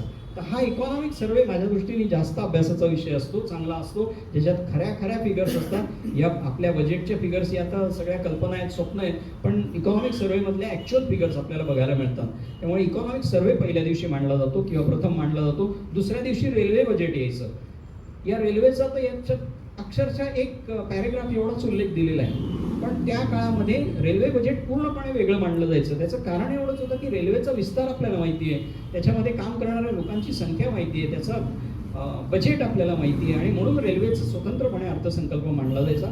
तो बंद करण्यात आला आणि तोच एक सेंट्रल गव्हर्नमेंटचा एक एक्सपेंडिचरचा एक पार्ट समजला जायला लागला आणि संपूर्ण अर्थव्यवस्थेच्या हिशोबाने रेल्वेचं महत्त्व हळूहळू म्हणजे उत्पन्नाच्या दृष्टीने ते कमी झालेलं आहे म्हणूनही कदाचित असेल किंवा अन्य काही कारणामुळे रेल्वेचा अर्थसंकल्प स्वतंत्र मांडला न जाता तो याच्यामध्येच इन्क्लूड केला गेलेला आहे. तर तो त्याच्यामध्ये गेलेला आहे आणि हे बजेट अशा पद्धतीने साधारणतः 157 मुद्दे त्यामध्ये त्या भाषणामध्ये होते आणि जवळपास 30 ते 33 पानांचं बजेट आहे. तुम्ही जसं प्रिंटआउट घ्याल तशी. आणि सगळ्यात महत्त्वाचं यावेळेच्या बजेटचं वैशिष्ट्य असं होतं की ते 90 मिनिटाचं असून त्याच्यामध्ये विना अडथळा झालं. दरवर्षी आपलं फायनान्स मिनिस्टर उभे राहिले की सगळे खासदार उभे राहतात, मग तो गोंधळ सुरू होतो, मग कुठले तरी विषय येतात. तर असं विना अडथळा किंवा कुठलाही गदारोळ न होता मांडण्यात आलेलं बजेट होतं. यावेळेला खरी अपेक्षा अशी होती की सुरुवातीलाच कुठल्या तरी राजकीय कॉमेंट येतील किंवा 3 इलेक्शन्स आता सुरू आहेत, या इलेक्शनच्या आधी मांडलेलं जाणारं बजेट होतं. त्यामुळे अनेक लोकांच्या अपेक्षा होत्या की काहीतरी होईल आणि मग आपण आरडाओरडा करू. पण तसं कुठलंही राजकीय विधान याच्यामध्ये नव्हतं. अत्यंत सरळ सपक असंच माझ्या दृष्टीने बजेट होतं. त्यामध्ये कुठलंही धाडशी विधान नाही, धाडशी कुठली कृती नव्हती. त्यामुळे ते मागील पानावरून पुढे चालू एवढ्याच स्वरूपाचं बजेट असल्यामुळे त्याच्यात कुठलाही अडथळा आला नाही, गदारोळ झाला नाही. आणि सगळ्यात महत्त्वाचं मी या बजेटला नाव डिजिटल बजेट असं दिलं. एवढंच कारण की ते नेहमी पूर्वी बजेटचं मगाशी म्हटलं तशा फाईल्स यायच्या, मोठं प्रिंटिंग व्हायचं, ते एक मोठा सेरेमनी असतो, त्याला एक हलवा सेरेमनी म्हणतात किंवा शिरा केला जातो वगैरे वगैरे. ती जेव्हा आणि मग तिथे जे लोक आणले जातात त्यांना बाहेर जाऊ दिलं जात नाही, मग त्याची प्रक्रिया सुरू होते. तर तसं काहीही न म्हणजे डिजिटल स्वरूपाचं टॅबवर वाचलं गेलेलं हे पहिलं बजेट आहे असं आपल्या लक्षात येईल. आता आणि पहिली लाईनच त्यांची नेहमी अशीच असते, आय प्रेझेंट किंवा I rise to present the budget for the year जे काय असेल त्यानुसार हे पहिलं वाक्य असतं. हा झाला त्याची पार्श्वभूमी. आता परत पार्श्वभूमी सांगायच्या आधी परत एक म्हणता येईल की हे सगळं सुरू होण्याच्या आधी नेमकं काय घडलेलं होतं, त्याची पार्श्वभूमी काय होती, अर्थसंकल्प मांडण्यापूर्वी अर्थव्यवस्थेसमोरची आव्हानं काय काय होती. तर आपल्याला माहिती आहे की कोविडमुळे सगळंच संपलेलं आहे. लोकांचे लोंढेच्या लोंढे या मुंबईतून बाहेर गेलेले आहेत किंवा महाराष्ट्रातून इतर भागांमध्ये गेले आहेत, असं सर्व ठिकाणीच घडलेलं आहे. त्यामुळे कोविडमुळे उद्ध्वस्त झालेली अर्थव्यवस्था ही सांभाळायची आहे. ती 2 वर्षापासून आपण त्याच्यावर प्रयत्न करतोच आहे. आर्थिक मंदी फार मोठ्या प्रमाणावर सगळीकडे पसरलेली आहे. दुसरं बेरोजगारीचं चालूच आहे प्रकरण, कारण उद्योग बंद पडले, लोकांनी काम लॉकडाऊन हेच उत्तर असल्यामुळे किंवा हे उत्तर समजलं गेल्यामुळे आपोआप उद्योग बंद झाले, ट्रान्सपोर्ट बंद झाली, त्यामुळे बेरोजगारी वाढली. महागाई हा एक सध्या फार मोठा झालेला विषय. मध्ये काही दिवस तो कंट्रोलमध्ये होता, पण आता गेल्या काही महिन्यांपासून महागाई फार वाढते. गेल्या कालपर्वाच्या बातम्यांमुळे कदाचित युक्रेनचं युद्ध असेल किंवा अन्य काही कारण, ऑइलच्या किमती वाढल्या आहेत, या सगळ्या कारणामुळे महागाई वाढते. तर ह्या सगळ्या पार्श्वभूमीवर काहीतरी वेगळं बजेट अपेक्षित होतं. पण याच्या बरोबरीने काय काय अपेक्षित होतं तेही लिहिलंय की आरोग्य व्यवस्था अजून मजबूत करणं आवश्यक होतं. की करोना संपला, कोविड संपला असं म्हणतोय, पण कदाचित नवीन काही घडलं तर काय होईल जे आपल्याला माहीत नाही. तर ती आरोग्य व्यवस्था मजबूत करणं आवश्यक होतं आणि सगळ्यात त्याही आधी लोकांना जवळणं आवश्यक होतं. म्हणजे सर्व इकॉनॉमिस्टनी, अगदी मोठ्या मोठ्या अमर्त्य सेन असेल किंवा नोबेल प्राइज विनर, सगळ्या लोकांनी हेच सांगितलं होतं की लोकांना तुम्ही पैसे वाटा, लोकांना फुकट पैसे वाटा, जेणेकरून त्यांच्याकडे पैसे येतील. पैसे आले की मग ते मागणी करतील, मागणी वाढली की आपोआप मंदी दूर होईल, मग आपोआप उत्पादन सुरू होईल, मग सगळं मागणी आली की आपोआप दुकानदार उद्योजकाकडे जाईल, उद्योजक उत्पादन सुरू करेल, उद्योजकाने उत्पादन सुरू केलं की बेरोजगारी कमी होईल, अशी एक सायकल होतं. तर ते सायकल चालू होईल. पण हे फक्त किसान सन्मान योजना म्हणून जी होती तेवढ्यापुरतं, म्हणजे एका शेतकऱ्याला आम्ही वर्षाला 6,000 रुपये देऊ, 2,000 रुपयाचे 3 वेळा अशा याच्यामध्ये देऊ. याच्या पलीकडे कुठलंही पैशाचं वाटप सरकारने केलं, अजूनही केलं नाही, की जे अनेक वर्षांपासून इतर देशांमध्ये केलं गेलं, जे आपल्याकडे केलं गेलं नाही. आणि या बरोबरीने मग कृषीला विकास केला पाहिजे, उद्योग वगैरे वगैरे सगळं आहे, रोजगार निर्मिती, उत्पन्न जे आपण ऑब्जेक्टिव्ह पाहतो ते सगळे परत नेहमीप्रमाणे आहेतच. परत पहिला शब्द, आझादी का अमृत महोत्सव, अमृतकाल ॲट 100, 25 वर्षाचं स्वप्न, सगळंच चांगल्या गोष्टी आहेत. आणि मग त्याच्यामध्ये पहिलं वाक्यच असं आहे, सूक्ष्म आर्थिक स्तर समग्र कल्याण हे आम्ही साधणार आहोत. आता दोन शब्द वापरले की सूक्ष्म आर्थिक स्तर म्हणजे सूक्ष्म लोकांपर्यंत आम्ही पोचणार आहे, तो सूक्ष्म स्तर आहे, आणि समग्र कल्याण आम्ही साधणार आहे. त्याच्यामध्ये एक मला वाटतं विदुर पर्वातलं एक श्लोक दिलेला आहे. आपल्याकडे इकॉनॉमिक संदर्भामध्ये हिंदू इकॉनॉमीमध्ये भरपूर काही लिखाण झालेलं आहे. त्याच्यामध्ये विदुर नीती खूप महत्त्वाची आहे. तर या विदुर नीतीमध्ये किंवा महाभारतामध्ये पण असं भरपूर लिखाण सापडतं की इकॉनॉमिक्समध्ये काय असावं काय नसावं. आपल्याला चाणक्यपर्यंत किंवा चाणक्य जास्त माहिती आहे, पण त्या पूर्वीचं विदुर नीतीमधला तो श्लोक आहे, तो खूप चांगला आहे. तर तो श्लोक त्यांनी वापरला होता आणि त्याच्यातही त्यांनी असं सांगितलं होतं की राजाचं कर्तव्य काय असतं, तर लोकांचं जास्तीत जास्त कल्याण करणं. तर तो एक विषय त्याच्यामध्ये होता की व्यापक आर्थिक विकास, समग्र कल्याण, डिजिटल अर्थव्यवस्था, फायनान्शियल टेक्नॉलॉजी आणि आर्थिक किंवा उद्योगांचा विकास हे इथे आहे. नाही, मला काही अडचण नाही.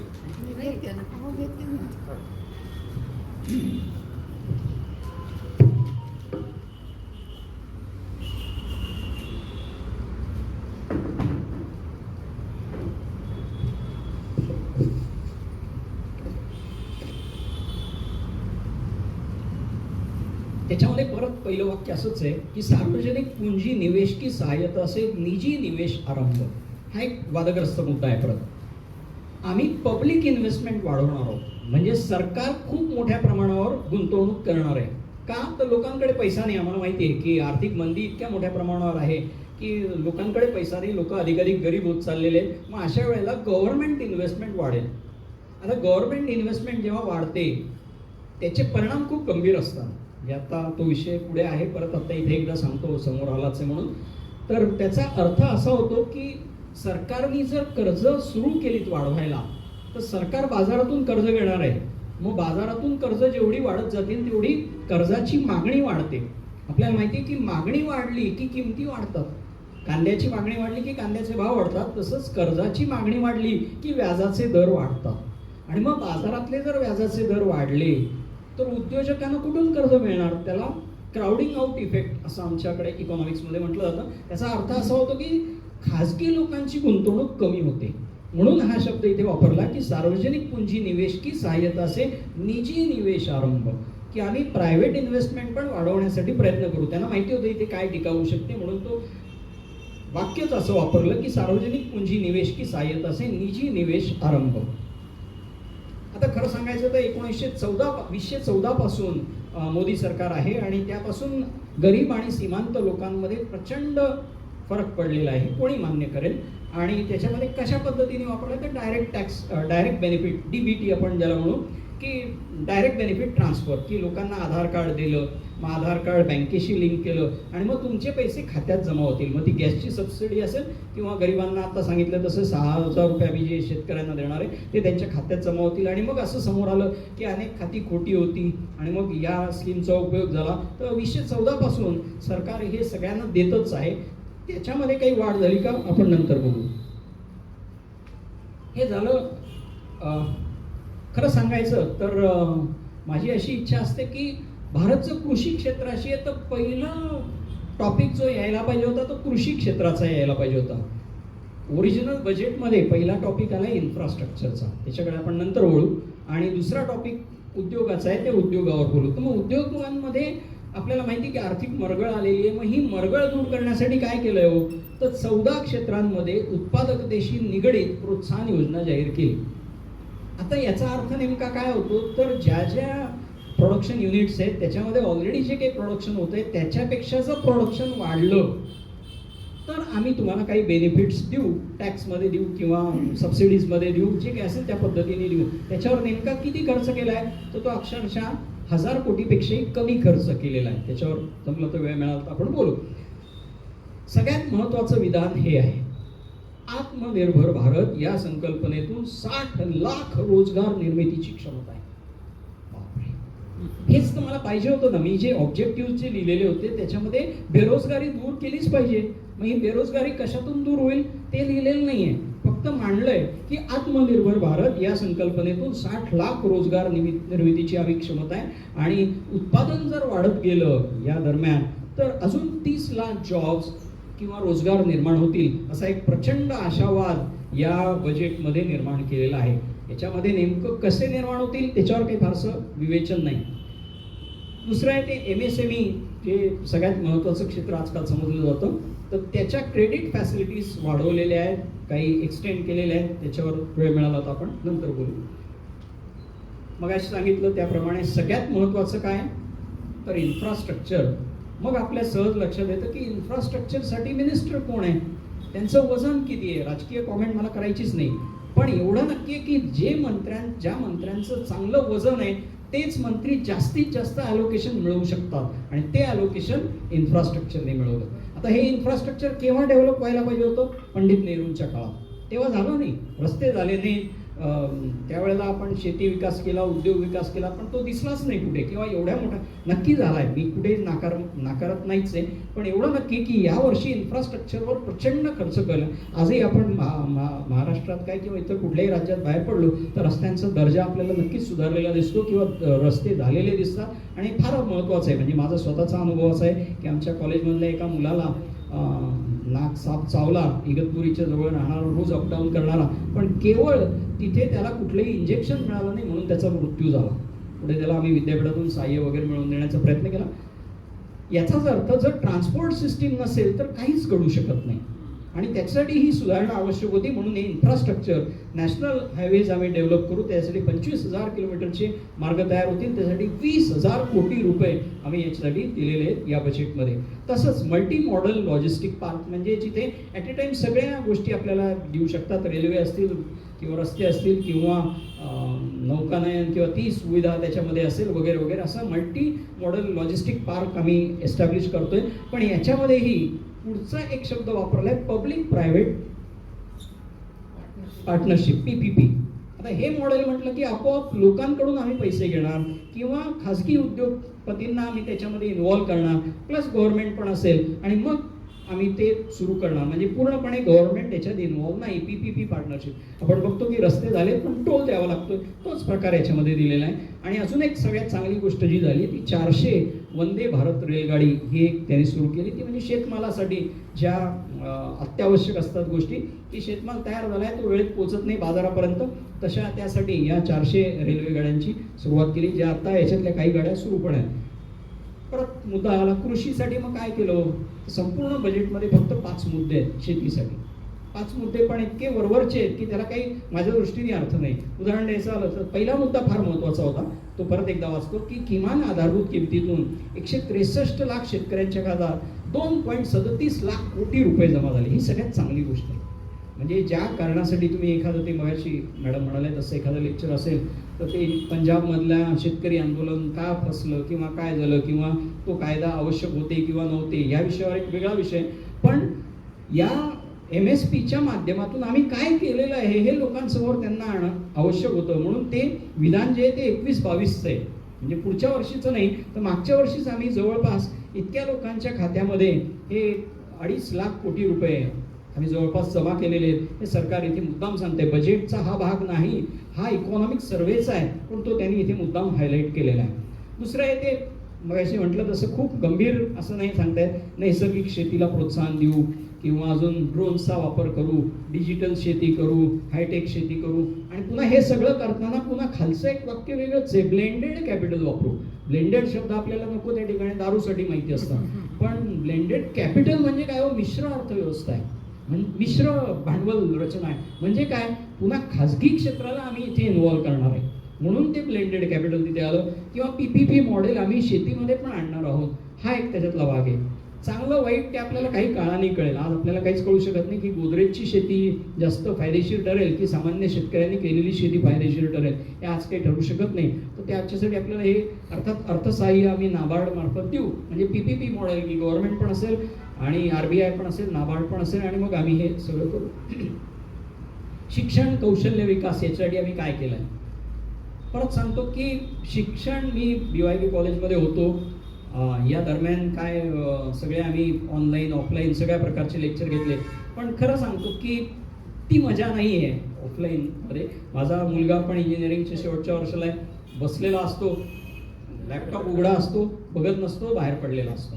किंवा माझी लेक्चर्स ऑनलाईन झालेले असतील तेव्हाही मुलं हेच करत असतील, कॅमेरा ऑफ असतो. किंवा दुर्दैवाने आमच्याकडे तर अशी मुलं आहेत की ज्यांची सायकल पण आणू शकत नाही, पायी येणारे आहेत, काही त्र्यंबकेश्वरहून येतात, काही घोटीहून येतात, त्यांच्याकडे कुठून असणार आहे एवढा डेटा आणि एवढे काय नवीन प्रकारचे मोबाईल्स वगैरे, आणि एवढा डेटा मिळत नाही, तिथे रेंज येत नाही, आणि मग आम्ही काहीतरी शिकवणार, ते काहीतरी समजून घेणार, मग ते काही मजा नाही. पण अशा पद्धतीचं शिक्षण हेच आमचं भविष्य आहे असं लक्षात घेऊन हे पुढचं दाखवलेलं आहे की डिजिटल इकोसिस्टीम फॉर स्किलिंग. म्हणजे सरकारचा हा उद्देशच किंवा याच्याकडे पाहण्याचा दृष्टिकोनच बदलतोय. माझं असं पहिलं म्हणणं आहे की सरकारने बाकी काही करू नये हो, फक्त इन्फ्रास्ट्रक्चर द्यावं, म्हणजे आम्हाला शिक्षण द्यावं, आमच्याकडे आरोग्य सुविधा द्यावा, पिण्याच्या पाण्याची सोय द्यावी, गटाराची सोय द्यावी, या मूलभूत सोयी सरकारने पुरवाव्या असं आपल्याला सर्वसामान्यांना वाटतं. पण या शिक्षणातूनच सरकार बाहेर पडते, ते प्रायव्हेटकडे हळूहळू जात आहे. आणि मग ते आम्ही सांगतोय की 12 ते 200 TV चॅनल्स आम्ही सुरू करू. आजही काही TV चॅनल सुरू आहेत, पण त्याच्यातला दर्जा काय असेल हे मला सांगता येत नाही, मी स्वतः पाहिलेलं नाही आहे ते, पण कदाचित चांगलंही असेल. पण म्हणजे तुम्हाला त्या TV वरून शिकायचं हे नक्की आहे. किंवा आणि मग TV येण्यासाठी पुढे एक सांगितलं की आम्ही गावागावामध्ये त्या ऑप्टिक फायबर्स केबल टाकू. आता हे ऑप्टिक फायबर्स केबल BSNL टाकू शकत होतं, पण ते सगळं काम देणार कुठल्या तरी प्रायव्हेट, परत PPP मॉडेल म्हणजे कुठला तरी एक उद्योगपती त्याच्यामध्ये श्रीमंत करणार. हे त्याच्यामध्ये एक गमतीचं वाक्य मी वाचलं किंवा आढळलं मला की education in regional languages for classes 1 to 12. खूप चांगलं वाक्य आहे की 1ली ते 12वीतलं शिक्षण हे तुमच्या भाषेमध्ये होईल. खूप छान वाटतं. प्रत्यक्षामध्ये छान आहे की नाही हे मला कळतं, तुम्हालाही कळतं की नाही हे वाईट आहे. आता इंग्लिशला पर्याय नाही आहे तर तुम्ही स्वीकारलंच पाहिजे. तेव्हा उगीच 11वी 12वीसाठी तुम्ही इंग्रजी माध्यमाचं अट्टास करू नये. मग परत माझ्या डोक्यामध्ये हा प्रश्न आला की का हो 11वी 12वीचं शिक्षण मराठी माध्यमातून द्यावं, किंवा हे फायनान्स मिनिस्टरनी सांगायची काय गरज आहे? त्यासाठी एज्युकेशन मिनिस्टर आहेच. 3 डिपार्टमेंट आहेत, हायर एज्युकेशन आहे, प्रायमरी एज्युकेशन आहे, सेकंडरी, कितीतरी भाग आहे, पण ते सांगायची हाऊस फायनान्स मिनिस्टरला की नाही हे असावं. हे असं असू नये असं माझं मत आहे. कारण त्यासाठी आपण एज्युकेशनचं डिपार्टमेंट आहे, सेंट्रलचं आहे, स्टेट एज्युकेशन आहे, सगळे प्रकार वेगवेगळ्या पद्धतीने चालू शकतात. तर ते त्याच्यात वाक्य दिलं. आणि याच्याही पलीकडे जाऊन आम्ही डिजिटल युनिव्हर्सिटी सुरू करू. कोणाला हे परवडेल हो ही डिजिटल युनिव्हर्सिटी? म्हणजे डिजिटल युनिव्हर्सिटी असावी, डिजिटल शिक्षण असावं. म्हणून मी ते शेवटचं लिहिलं आहे की सध्याच्या शिक्षण ऑफलाईन शिक्षण पद्धतीला हे पूरक आहे की मारक आहे. म्हणजे आमच्याकडे जेवढे लेक्चरर्स आहेत, आम्ही रिटायर झाल्यानंतर नवीन क्लॉक आवरली बेसिसवर, मॅडमना माहिती आहे सगळं, तेव्हा बोलायची गरजच नाही, तर सगळे क्लॉक आवर बेसिसवर घेतले जातात. 200 रुपये 150 रुपये या पद्धतीवर त्यांच्याकडून कामं करून घेतली जातात. तर अशी ही शिक्षणाची, पण प्रत्येक गोष्टीतून सरकारला बाहेरच पडायचं आहे. त्यांना स्वतःला स्वतंत्र, म्हणजे LIC असो किंवा LIC चांगली प्रॉफिटमध्ये चालणारी संस्था आहे, काही गरज आहे बाहेर पडायची, इतकं छान चालतंय. पण अशी एक समजूत आहे आणि ते लोकही कदाचित तेवढे त्या पद्धतीने काम करत नसतील आणि त्यातून गव्हर्नमेंटला पैसे मिळू शकतात हे लक्षात आल्यानंतर आज विकून मोकळे होऊ अशा पद्धतीचा सरकारचा उद्देश आहे. अर्थात परत सांगतो की हे धोरण केवळ BJPचं नाही, हे काँग्रेसचं, कारण हे इकॉनॉमिक रिफॉर्म्सच सुरू केले काँग्रेसने, ते फक्त BJP पुढे नेत आहे. त्यामुळे ही जी टीका आहे ती BJPवर नाही, ही टीका काँग्रेसवर पण आहे आणि येणाऱ्या प्रत्येक सरकारवर आहे. पुढे हे नेहमीचं आरोग्य कल्याण जो तुमच्या जवळचा विषय, आणि याच्यामध्ये तुम्ही प्रामाणिकपणे सांगा की काय केलं. फोनवरनं सगळ्या डॉक्टरांशी संपर्क होऊ शकेल किंवा त्यांची डिजिटल रजिस्ट्री आम्ही मेंटेन करू. सगळ्या डॉक्टर्सचे पत्ते आम्ही तिथे देऊ, किंवा कुठलं काय रोगाची सेवा कुठल्या ठिकाणी तुम्हाला स्वस्तात मिळेल, महागात मिळेल, अशा त्यात प्राइस लिस्ट असेल की नाही याबद्दल मी साशंक आहे, पण अशी एक रजिस्ट्री फक्त आम्ही तिथे देऊ हे त्याच्यात सांगण्यात आलं. परत सांगतो की हे सांगण्याचं काम फायनान्स मिनिस्टरचं नाहीच आहे ना, त्याच्यासाठी हेल्थ मिनिस्ट्री आहे, ते सांगतील ना. तुम्ही त्याच्यासाठी किती ॲलोकेशन वाढवताय ते सांगा. ॲलोकेशन वाढवलं किती ते सांगितलेलं नाही, तुम्ही नंतर एक्सपेंडिचर वेळ मिळाला तर मी ते जरूर सांगेन. दुसरा आहे परत टेलिमेंटल हेल्थ प्रोग्राम असेल, किंवा याच्यापेक्षा जे महत्त्वाचं आहे ते खालचं आहे की हर घर नल से जल. मला विचार करून फार गंभीर वाटतं की माझा जन्मही झाला नसेल 1947 साला, तिथून आणि 2022 मध्ये मी हेच सांगतो की अरे मी घराघरामध्ये पाणी पोचवेल. जे पहिल्या 2 वर्षात करायला पाहिजे होतं, तुम्ही पहिल्या 5 वर्षात करायला पाहिजे होतं, 10 वर्षात करायला पाहिजे होतं, लोकांना घरं द्यायला पाहिजे होती, पाणी द्यायला पाहिजे होतं, ते तुम्ही आज सांगताय नाही आम्ही यावर्षी नक्की करू. आणि मग 3.8 कोटी परिवार आणि 60,000 कोटी रुपये आम्ही त्याच्यासाठी खर्च करू. चांगलीच गोष्ट आहे. याच्यापेक्षा गरजेपेक्षा जास्त लोकांपर्यंत पाणी पोचलंच पाहिजे. अमरावती अकोलामध्ये 7-7 दिवसांनी पाणी येतं, अगदी मनमाडमध्ये 5-5 दिवसांनी पाणी येते, तिथे पाणी दिलंच पाहिजे. त्याच्यासाठी काहीतरी आपण वेगळ्या पद्धतीने विचार करणं आवश्यक आहे. पण निदान काही नाही एवढी तरी सोय त्याच्यामध्ये केलेली आहे. सर्वांसाठी घरं दिलीच पाहिजे. म्हणजे परत माझा विचार थोडा समाजवादी असेल, पण काय वाईट आहे, लोकांना घरं दिली, पाणी दिलं, जेवण दिलं, आपोआप ते जास्त चांगलं काम करतील अशी माझी इच्छा आहे किंवा मला वाटतं, आणि होऊ शकेल. नाही असं नाही, मानसिकता बदलते हळूहळू. आजही घराघरामध्ये जे लोक आहेत ते काम करणारे दिसायला लागले. करोनामध्ये तर मी अधिक काही जणांचे उत्पन्न वाढलेलेही बघितले. असो, तर तसंच काही जो भाग आहे हिली एरिया म्हणून नॉर्थ ईस्ट एरिया, त्याच्या विकासासाठी हा परत 1500 कोटी रुपये त्यांनी दाखवलेले आहेत. ही एक चांगली गोष्ट आहे. डिजिटल बँकिंग, डिजिटल पेमेंट्स आणि फिनटेक असा एक वेगळा विषय त्यांनी मांडला आहे. तो खूप छान आहे. आजही गावागावांमध्ये पोस्ट ऑफिसेस आहे पण बँका नाही. मग या पोस्ट ऑफिसमध्ये बँका सुरू केल्या तर काय वाईट आहे. माझं स्वतःचं पोस्ट ऑफिसमध्ये खातं आहे आणि खूप खूप चांगली सेवा मला मिळते. हे मला आनंदाने सांगावं असं वाटतं की मला गर्दी असते थोडीफार, पण तो माणूस अतिशय प्रेमाने बोलतो आणि अतिशय म्हणजे तिथले चेक्स पण मला कुठेही त्रास न होता वटवले जाऊ शकतात. इतर ठिकाणसारखं नाही आहे. तेव्हा या 1.5 लाख पोस्ट ऑफिसेसमध्ये एवढंच नाही तर कोर बँकिंगची सुविधा देऊ. खरं सांगायचं तर हे जे डिपार्टमेंट आहे अनेक वर्षापासून तोट्यात आहे. म्हणजे टेलिग्रॅमपासून ते नवीन टेलिफोनपर्यंत हे कायमस्वरूपी तोट्यात चाललेलं आहे. का गेलं तो विषय वेगळा, पण ते मग त्यासाठी वेगवेगळ्या स्कीम दिल्या गेल्या. तशी बँकिंगची स्कीम पण त्यांच्यावर लादली गेली. पण मी म्हणाल काही हरकत नाही, पोस्ट ऑफिसेसमध्ये जर मला ही सेवा मिळाली, पोस्टमन माझ्या घरी आला तर आपोआपच मला ही खूप चांगली गोष्ट मिळेल. म्हणजे HDFCचा माणूस जेवढे पैसे घेईल त्याच्यापेक्षा 10पट कमी पैसे पोस्टमन घेईल आणि तो जास्त विश्वासू पण असू शकेल. हा नेहमीचं वाक्य आहे, मिनिमम गव्हर्नमेंट, सरकारचं काम कमी असावं आणि मॅक्झिमम गव्हर्नन्स, जास्तीत जास्त कार्य त्यांनी करावं. ईज ऑफ डुईंग बिझनेस, अधिकाधिक लोकांना सोप्या पद्धतीने सगळं काम करायला मिळावं. ई पासपोर्ट, चीप असलेला पासपोर्ट, इलेक्ट्रॉनिक चीप असलेला पासपोर्ट ते त्याच्यातून पुढे देणार आहेत. किंवा शहरी एक इलेक्ट्रॉनिक कार्स आपल्याकडे येणार आहेत बॅटरीवरच्या. आम्हाला हे माहिती आहे की या बॅटरीवरच्या कार्स चालवण्यासाठी ज्या बॅटऱ्या लागतात त्या आमच्याकडे नाहीच आहेत, किंवा त्याचं जे मेटल आहे ते आमच्याकडे नाही, ते आम्ही चायनातनं आणणार. आणि बरं चायनामधून आणणार आहे तर ते साऊथ आफ्रिकेतून आणतं. त्याच्या खाणी त्यांनी विकत घेतलेल्या आहेत. म्हणजे इतकं अवलंबित्व आहे. आणि मग पुन्हा याचे चार्जिंग स्टेशन्स कुठेतरी उभा करावे लागतील. मग हे आम्हाला करता येणार नाही. म्हणून मग आम्ही असं सरळ सांगतो की तुम्ही आमच्या इथे या, आम्ही बॅटरीज बदलून देऊ. अशा पद्धतीचं बॅटरीची अदलाबदली करून देऊ. याच्या पुढची घटना म्हणजे 5G मोबाईल सेवा, त्याचा जो स्पेक्ट्रम आहे तो आम्ही विकून पैसे मिळवू, म्हणजे आम्हाला 5G सेवा मिळेल. परत त्याची किंमत वाढेल. आम्हाला हे फोन वापरता येणार नाही, तो भाग वेगळा. आजचाही फोन चांगलाच आहे आणि मला कधी अडचण आली नाही, पण तरी तो 5Gचा मोबाईल येईल बुवा. आणि ऑप्टिकल फायबर्स वगैरे असतील. हे बँकिंगच्या मध्ये केलेलं काम आहे. बँकिंगमध्ये नॉर्मली रिकॅपिटलायझेशन सांगितलं जातं की काही बँका तोट्यात आहे, त्यासाठी आम्ही भांडवल देऊ. तसं या वेळेला कुठलंही काही विधान त्यांनी केलं नाही. मग अशी सरांनी सांगितलं तर डिजिटल रुपया खूप मोठा विषय आहे. मी फक्त एवढंच सांगतो की क्रिप्टो करन्सी म्हणजे डिजिटल करन्सी नाही. क्रिप्टो करन्सी पूर्ण वेगळी आहे आणि जी RBIला कधीच मंजूर नव्हती, कधीच मंजूर नसेल. कारण क्रिप्टो करन्सी ही सेंट्रल बँकेने, रिझर्व्ह बँकेने काढलेलीच नसते किंवा कुठल्याही सरकारने काढलेली नाही. ती कुठल्या तरी काही लोकांनी काढली, ज्याचं उद्गाता पण किंवा निर्माता पण आपल्याला माहीत नाही. आणि मग 4 लोक म्हणतात की याला करन्सी म्हणा, म्हणून आपण त्याला करन्सी म्हणायची. आणि मग साहजिकच मनी लॉन्ड्रिंगसाठी त्याचा फक्त वापर केला जातो. या देशातून दुसऱ्या देशात पैसे पाठवण्यासाठी किंवा काळे व्यवसाय करण्यासाठी, किंवा त्याच्यामध्ये भरपूर त्याची किंमत वाढते म्हणून स्पेक्युलेशनसाठी किंवा सट्टेबाजीसाठी त्याचा उपयोग होतो. म्हणून ती क्रिप्टो करन्सी, ज्याच्यावर नियंत्रण आणायचं म्हणून त्याच्यावर टॅक्स लादला गेला. एवढंच आहे. कारण सरकारला कळते आपण नियंत्रण आणू शकत नाही, त्याच्यावर आपण कायदा केला नाही, म्हणून त्यांनी फक्त टॅक्स बसवलाय. कुठून आले पैसे हे विचारलं जाणार नाही. उलट एवढंच आहे की तुम्ही कमवले, ठीक आहे, टॅक्स भरा.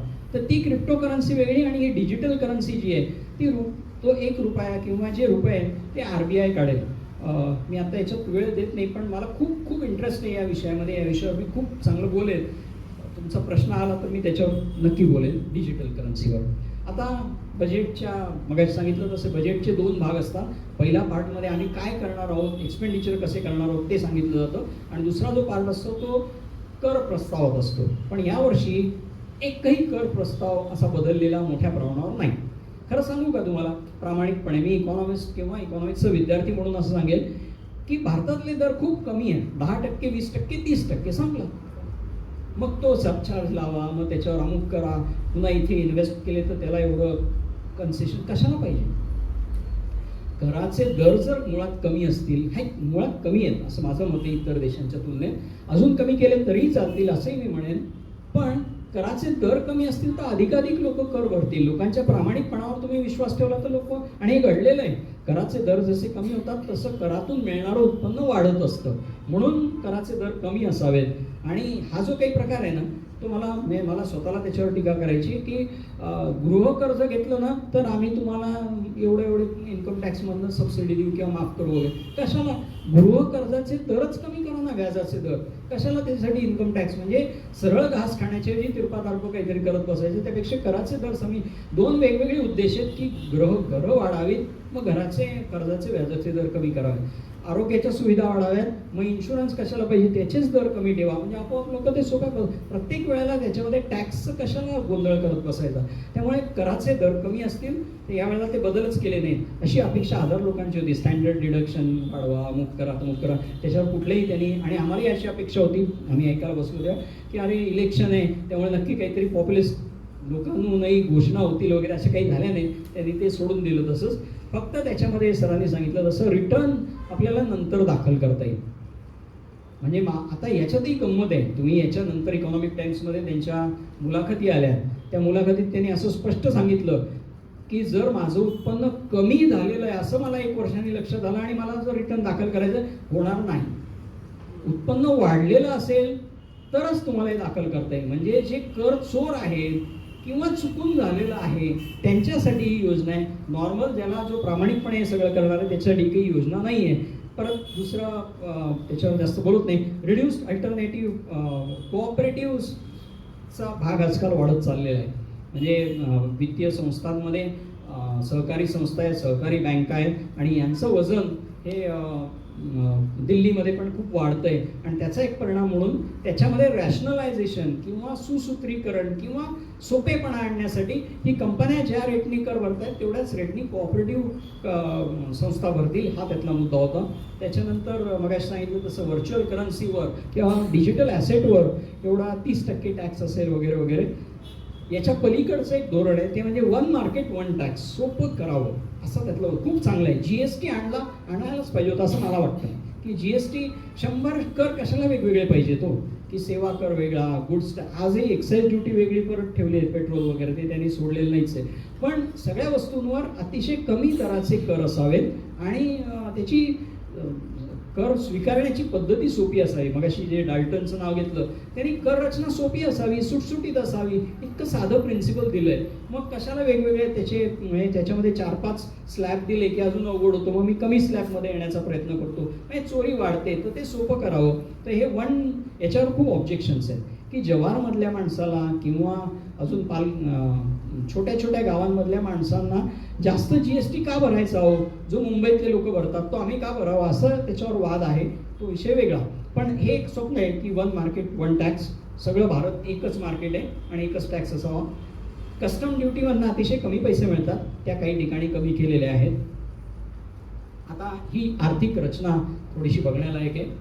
मगाशी सरांनी सांगितलं तसं आपला जो GDP आहे, आता मी GVA नाही बोलते, स्थूल राष्ट्रीय देशांतर्गत उत्पादन आहे, ते 258 लाख कोटी रुपये, 258 लाख कोटी रुपये, आणि ते मागच्या वर्षीपेक्षा 11% जास्त आहे. पुन्हा या आकड्यांच्या गोंधळात मी जास्त येत नाही. मग तुम्ही विचाराल की वास्तविक दर किती आहे, म्हणजे नॉमिनल किती आहे, कॉन्स्टंट प्राईसने किती आहे, करंट प्राईसने किती आहे, तो खूप गोंधळ न वाढवता मी एवढं सांगतो की ठीक आहे 11% त्यांनी वाढवलेलं दाखवलेलं आहे मागच्या वर्षीपेक्षा. बरोबर आहे, मागच्या वर्षी करोना होता त्यामुळे उत्पन्न कमी होतं, 222 वगैरे होतं किंवा अजून 238 पर्यंत पोचलं होतं, त्याच्यापेक्षा हे वाढेल 258 लाख कोटी रुपये. आता परत विचार करा, हे देशाचं उत्पन्न आहे, हे सरकारचं नाही. सरकारचं उत्पन्न किती हो, 39,44,909 कोटी रुपये, फक्त 39 लाख.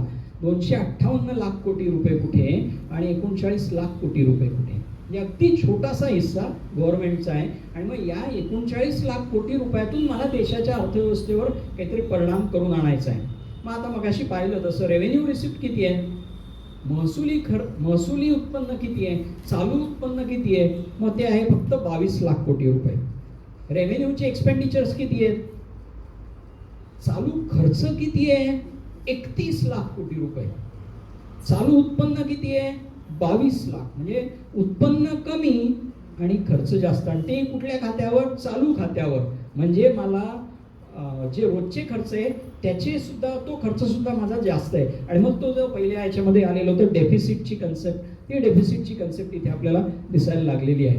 दुसरं जे आहे ते कॅपिटल रिसिप्ट किती आहेत, तर मग कॅपिटल रिसिप्ट आहेत 17,40,000 कोटी रुपये, 17 लाख कोटी रुपये असं आपण समजूया.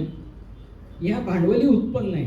या भांडवली उत्पन्नामध्ये आपल्याला भांडवली खर्च किती केलेला आहे, 10 लाख कोटी रुपये. आणि सगळ्यात महत्त्वाची जी गोष्ट आहे अंडरलाईन केलेली, माझी कर्ज किती होतो या देशावरची, म्हणजे या बजेटमध्ये मी किती कर्ज काढणार आहे, सार्वजनिक कर्ज 16 लाख. जवळपास माझा मगाशी बघितलं की माझा भांडवली जी रिसिप्ट होते ते 22 लाख कोटी रुपये प्लस हे 16 लाख कोटी रुपये. का तर माझा अजून रेव्हेन्यू एक्सपेंडिचरच भागत नाही ना, म्हणजे माझा महसुली खर्चच माझा भागत नाही. तर ते महसुली खर्चासाठी मला कर्ज काढावं लागते, मग ते मी भांडवली खात्यावरनं ते कर्ज दाखवलेले आहे. आणि मग जी मी जुनी कर्ज जी जुनी होती माझी त्याच्यावर मी व्याज किती देतोय, 9,40,000 कोटी. हे फार अवघड आहे, म्हणजे आपण हे करूच शकत नाही. सरकार आहे आणि ते अर्थात आपल्याकडूनच पैसे घेतात, तो भाग वेगळा, पण ते एवढा दाखवत आहे. हा अशा पद्धतीचा एक चार्ट त्या बजेटमध्ये मांडलेला असतो की कुठून किती पैसे मिळणार आहे. तो ते अजून सोपं करण्यासाठी मी ते बाजूला लिहिलंय की मला जो कर मिळतोय त्या करामध्ये 15% रक्कम कंपन्यांनी जो इन्कम टॅक्स भरलाय त्याला कॉर्पोरेशन टॅक्स म्हणतात, तो 15% रक्कम तिथून येणार. मी तुमच्या आमच्यासारखे जे लोक इन्कम टॅक्स भरतायत ते 15%, म्हणजे 100 रुपये जर देशाचं उत्पन्न असेल तर त्या म्हणजे कराचं उत्पन्न असेल तर त्याच्यामध्ये 15 रुपये कॉर्पोरेशन टॅक्स म्हणजे महामंडळ कर किंवा कंपन्यांनी भरलेल्या त्यांच्या उत्पन्नावरचा कर किंवा तुमच्या माझ्या उत्पन्नातून येणारा 15% कर, म्हणजे डायरेक्ट टॅक्सेस हे 30% आहेत. आणि इनडायरेक्ट टॅक्सेस जे मला कळत नाही पण मी जे देतोय, वस्तू विकत घेतल्यावर जो अप्रत्यक्ष कर आहे तो GST असेल, goods and service tax, excise duty असेल, कस्टम ड्युटी असेल, तर 16% रक्कम ही मला GSTतून मिळते. GST आजकाल महत्त्वाचं साधन बनणार आहे आणि बनलंच पाहिजे, तर ते 16 रुपये मी त्याच्यातून घेतोय. आणि या इनडायरेक्ट टॅक्समधून 27 रुपये मिळतात. जेवढा देश अप्रगत तेवढे इनडायरेक्ट टॅक्सेस जास्त, कारण मला कळत नाही ना की मी किती पैसे देतोय, म्हणून ते गरिबांकडून सहज वसूल करता येतात. आणि इन्कम टॅक्स मला कळतो, मग मी ते चकवायला बघतो, म्हणून डायरेक्ट टॅक्स तिथे अप्रगत देशामध्ये कमी भरला जातो. आता सुदैवाने हे चित्र बदलत चाललंय आणि आपल्याकडे असं म्हणू आपण इनडायरेक्ट टॅक्स 27% पोहोचला आणि डायरेक्ट टॅक्स 30% अजूनही तुम्हाला माहिती असेल की इन्कम टॅक्स भरणारे लोक कमीच आहेत आणि ते कमी असल्यामुळे हे उत्पन्न कमी आहे. पण हळूहळू लोकांमधली समज वाढली, एखादा लोकांवरचा सरकारवरचा विश्वास वाढला, सरकारचे त्याच्यावरचे कायदे कडक झाले की आपोआप इन्कम टॅक्स मधलं प्रमाण वाढत जाऊ शकतं. म्हणजे टोटल रक्कम जी मला टॅक्स मधनं मिळते 100 रुपयामध्ये, टोटल उत्पन्नात 57 रुपये मला करातून मिळतात. 57च फक्त करातून मिळत आहे. मग कर्ज किती टक्के, 35% कर्ज आहे. हे आपल्याला धोकेदायक आहे. हे आपल्याला धोकेदायक नाही, कारण आज आपण मजा करणार आहोत, आपल्या मुलांसाठी धोकेदायक आहे, पुढच्या पिढ्यांसाठी. म्हणजे shift of burden of tax म्हणतो आम्ही त्याला, की या टॅक्सचं किंवा या कर्जाचं भार ही माझी मुलं भरणार आहेत, त्यांच्या इन्कममधनं ते कधीतरी व्याजासहित वसूल होणार आहे. तर ती बॉरोईंग आता वाढत आहेत. अर्थात मी या मताचा आहे की करोना काळ आहे आणि देशाला या कर्जाची गरज आहे, त्यामुळे हे असे काही त्याला एक एस्केप क्लॉज म्हणतात IMFच्या भाषेमध्ये, तर ते एस्केप क्लॉज वापरून आपण हे बॉरोईंग सध्या वाढवू शकतो. अत्यंत गरज आहे, शिक्षणावर गरज आहे, आरोग्यावर गरज आहे, इथे तुम्ही खर्च वाढवा, त्यासाठी कर्ज जरूर घ्या. आणि बाकीचे सगळं मिळून असा 100 रुपयाचा आपल्याला टोटल रेव्हेन्यू आहे. इथे प्रत्यक्ष फिगर्स आलेले आहेत आपल्याकडे की आम्हाला किती रुपये अपेक्षित आहेत पुढच्या वर्षी. मगाशी सांगितल्याप्रमाणे 39,44,000 कोटी रुपये मला अपेक्षित आहे. या 39 लाख कोटी रुपयामध्ये टॅक्समधनं मला 27 लाख रुपये मिळतात, पण त्या 27 लाखामधले राज्य सरकारांना मला 8 लाख कोटी रुपये द्यावे लागतात. राज्य सरकारांना 8 लाख कोटी दिलेले आहेत आणि उरलेली रक्कम सरकारकडे, केंद्र सरकारकडे किती आहे, 19 लाख कोटी शिल्लक राहिलेले आहेत. या 19 लाख कोटीमध्ये काय बघा बरं, तर मग 7 लाख कोटी रुपये, 7 लाख कोटी रुपये. कॉर्पोरेशन म्हणजे महामंडळ म्हणजे कंपन्यांच्या उत्पन्नावरचा कर तुमच्या माझ्याकडून मिळणारे 7 लाख कोटी रुपये इन्कम टॅक्स. GST मधून 7.8 लाख कोटी रुपये. भाषण चालू असताना सीतारामन यांच्या हातात एकाने कागद आणून दिला. मग तो कागदावर असं लिहिलेलं होतं की मागच्या महिन्यातलं GSTचं कलेक्शन हे प्रचंड आहे, ते 1,40,000 कोटी रुपये एवढं दाखवलं आहे. अशी अपेक्षा होती GST सादर झाल्यानंतर की पहिली 1-2 महिने 6 महिने अवघड जाईल, ट्रान्झिशन पिरियड होता आणि दर महिन्याला आपल्याला 1 लाख कोटी रुपये मिळतील, पण तेवढे मिळाले नाही सुरुवातीला. 80,000 90,000. मात्र या महिन्यामध्ये आपल्याला पहिल्यांदा ग्लोबलायझेशन करतोय, सगळ्या देशांशी व्यवहार सोपे केलेले आहेत आणि त्याच्यामुळे गॅट असेल किंवा IMF असेल त्यांच्या सगळ्या सातत्य प्रयत्नामुळे तुम्ही कस्टम ड्युटी कमी करा, इम्पोर्ट ड्युटी कमी करा, असं कमी कमी करत आपल्याला फक्त कस्टममधनं 2 लाख कोटी रुपये आपण मिळवतोय. त्याच्यानंतर एक्साईज ड्युटी जी अजून सेंट्रल गव्हर्नमेंट काही ठिकाणी वसूल करते काही वस्तूंवर, त्याच्यातून ते 3 लाख कोटी रुपये मिळवत आहे. असं सगळं मिळून जी रक्कम होते ती कमी पडते. म्हणून आपल्याला बॉरोईंग्ज मधून 16 लाख कोटी रुपयाचं आपण कर्ज घेतलेलं आहे. 16 लाख कोटी रुपयाचं कर्ज, वरचे रक्कम 19 लाख कोटी टॅक्समधलं उत्पन्न आणि मगाशी सांगितल्याप्रमाणे काही कंपन्यांचा आम्ही डिसइन्व्हेस्टमेंट केली, काही कंपन्या गव्हर्नमेंटने विकल्या, त्याच्यातून आम्हाला 65,000 कोटी रुपये मिळाले. याच्यात LIC धरलेलं नाही आहे. LIC म्हणजे हे 65,000 कोटी रुपयाचं एस्टिमेट आहे. मागच्या वर्षी आम्ही हे एस्टिमेट दाखवलं होतं 78,000 कोटी रुपयाचं, पण तेवढं पण यावर्षी आम्ही दाखवलं नाही आहे, त्याच्यापेक्षा कमी दाखवलं आहे. त्याच्यावर त्यांना एक प्रश्न विचारला होता की हे असं कमी का दाखवलं आहे, तर म्हणे आम्ही ज्या वेळेला डिसइन्व्हेस्टमेंट करायला सुरुवात केली त्या वेळेला लोक कोर्टामध्ये गेले, ते धड त्याचे पैसे मिळाले नाहीत आम्हाला आणि अजूनही आम्हाला ते रिअलाईज होत नाही आहेत, त्यामुळे आम्ही ही किंमत किंवा ही अमाऊंट कमी दाखवली. 65,000 कोटी ही नंतर वाढणार आहे आणि तो नक्कीच त्यांना बेनिफिट मिळेल. अजून एक गंमत असते की डिव्हिडंड आणि प्रॉफिट्स, म्हणजे डिव्हिडंड कुठून येतो, तर रिझर्व्ह बँक ऑफ इंडियाचा रिझर्व्ह बँक ऑफ इंडियाचा खर्च तसा कमी आहे आणि ते पैसे छापतात, त्यामुळे त्यांना आपोआप जो काही नफा होतो तो नफा मोठ्या प्रमाणावर सेंट्रल गव्हर्नमेंटला ट्रान्सफर करावा लागतो. ते सगळं मिळून आणि काही ONGC किंवा अजून काही गव्हर्नमेंटच्या चांगल्या कंपन्या आहेत ज्याच्यातून त्यांना नफा होतो, त्यातून 1 लाख कोटी रुपये त्यांना मिळणार आहेत. पण अर्थात या रकमा छोट्या आहेत. आपल्याला लक्ष फक्त 2च गोष्टींकडे की टॅक्समधनं उत्पन्न 19 लाख कोटी आणि बॉरोईंग्समधनं 16 लाख कोटी. पुढचा मुद्दा आहे तो शेअर ऑफ एक्सपेंडिचर्स. मगाशी सांगितलं सुरुवातीला की त्रासदायक कोणत्या गोष्टी येतो, व्याज, इंटरेस्ट. किती टक्के? 20% व्याजात जात आहेत. संरक्षण खर्च. आता याच्यावर तर खूप वाद आहेत की संरक्षण खर्च वाढवावा की वाढवू नये. लोकांचं असं म्हणणं असतं की तुम्ही चांगले पीसफुल टॉक करा. म्हणजे काँग्रेसच्या काळामध्ये असं खूप होतं की चायनाशी संबंध सुधारा, पाकिस्तानशी संबंध सुधारवा, म्हणजे डिफेन्सवरचा खर्च तिन्ही देशांचा कमी होईल आणि मग ते 8% रक्कम आपल्याला विकासासाठी वापरता येईल. आजही आम्ही 8% रक्कम डिफेन्सवर खर्च करतो. हे आवश्यक आहे असं आपल्याला प्रत्येकाला वाटेल. आता सगळे जिओ पॉलिटिकल टेन्शन्स बघितले तर आपल्याला नक्की सांगते की हे अजून वाढवले पाहिजे. सबसिडी हा एक वादग्रस्त मुद्दा आहे, त्याच्याकडे मी परत नंतर येईल. आणि पेन्शन, आम्हाला जी काही पेन्शन मिळणार आहे सर्व्हिस नंतर त्याच्यावरही सरकारचा मोठा खर्च आहे. आणि मग हे सगळं हे सगळं गेले, 40% रक्कम तर अशीच गेली, मग उरलेले 60 रुपये मी विकासासाठी खर्च करणार. मग ते कोणाकोणाला देणार? मग ते सेंट्रल गव्हर्नमेंट स्पॉन्सर्ड स्कीम असतील किंवा स्टेट गव्हर्नमेंटनी काही स्कीम सुरू केल्या तर त्यांना आम्ही काही पैसे देऊ. आणि वित्त आयोग, जसं नियोजन आयोग आहे तसं वित्त आयोग आहे. हा वित्त आयोग, आता नियोजन आयोग बरखास्त झालाय.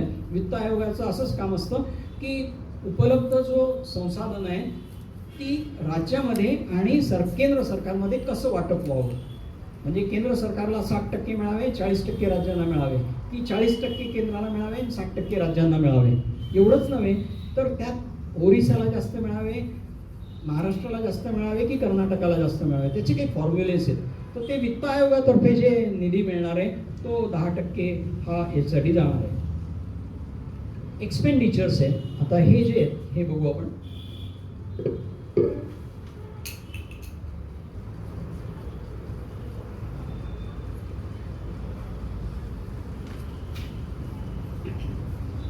पुन्हा कॅपिटल एक्सपेंडिचर जे दाखवलेले आहे ते 10,67,000 कोटी रुपयाचे दाखवलेले आहेत. याच्यामध्ये मगाशी सांगितल्याप्रमाणे ट्रान्सपोर्टवर जो खर्च होतोय म्हणजे ट्रान्सपोर्टसाठी जो खर्च दाखवलेला आहे तो 3,34,000 कोटी रुपयाचा दाखवलेला आहे.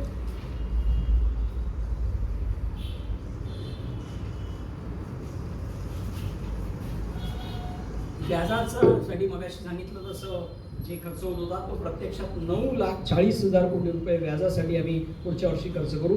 सबसिडीमध्ये 3,17,000 कोटी रुपये हा सगळ्यात त्रासदायक खर्च. 3,17,000 कोटी रुपये खर्च. आता माझ्याकडे प्रत्यक्षात फिगर्स पण आहे. डिफेन्सवर आपण 3,85,000 कोटी रुपये खर्च करतोय, म्हणजे 8% मगाशी सांगितल्याप्रमाणे. त्याच्यानंतर ग्रामीण विकासासाठी आम्ही 2,06,000 कोटी रुपये दिलेले आहेत. शहरांच्या विकासासाठी स्मार्ट सिटीचं नाव आलेलं आहे किंवा अजून काही शहरांच्या विकासासाठी त्यामध्ये आम्ही फक्त 76,000 कोटी रुपये दिलेले आहेत. आणि ट्रान्सपोर्टसाठी जी इथे फिगर आहे ती माझ्याकडे आता समोर असलेली फिगर वेगळी, इथे लिहिलेली फिगर वेगळी आहे. माझ्याकडची फिगर आहे 3,51,000 कोटी रुपये. परत तेच मुद्दा आहे की ट्रान्सपोर्ट हे अत्यावश्यक होतं, इन्फ्रास्ट्रक्चर, त्यामुळे तो खर्च करणं हे अतिशय आवश्यक होतं. दुसरा जो मुद्दा होता तो हेल्थवर जो आपल्याशी अत्यंत निगडीत आहे, तो 86,000 कोटी रुपये खर्च आहे. तो काही फारसा वाढवलेला नाही आहे.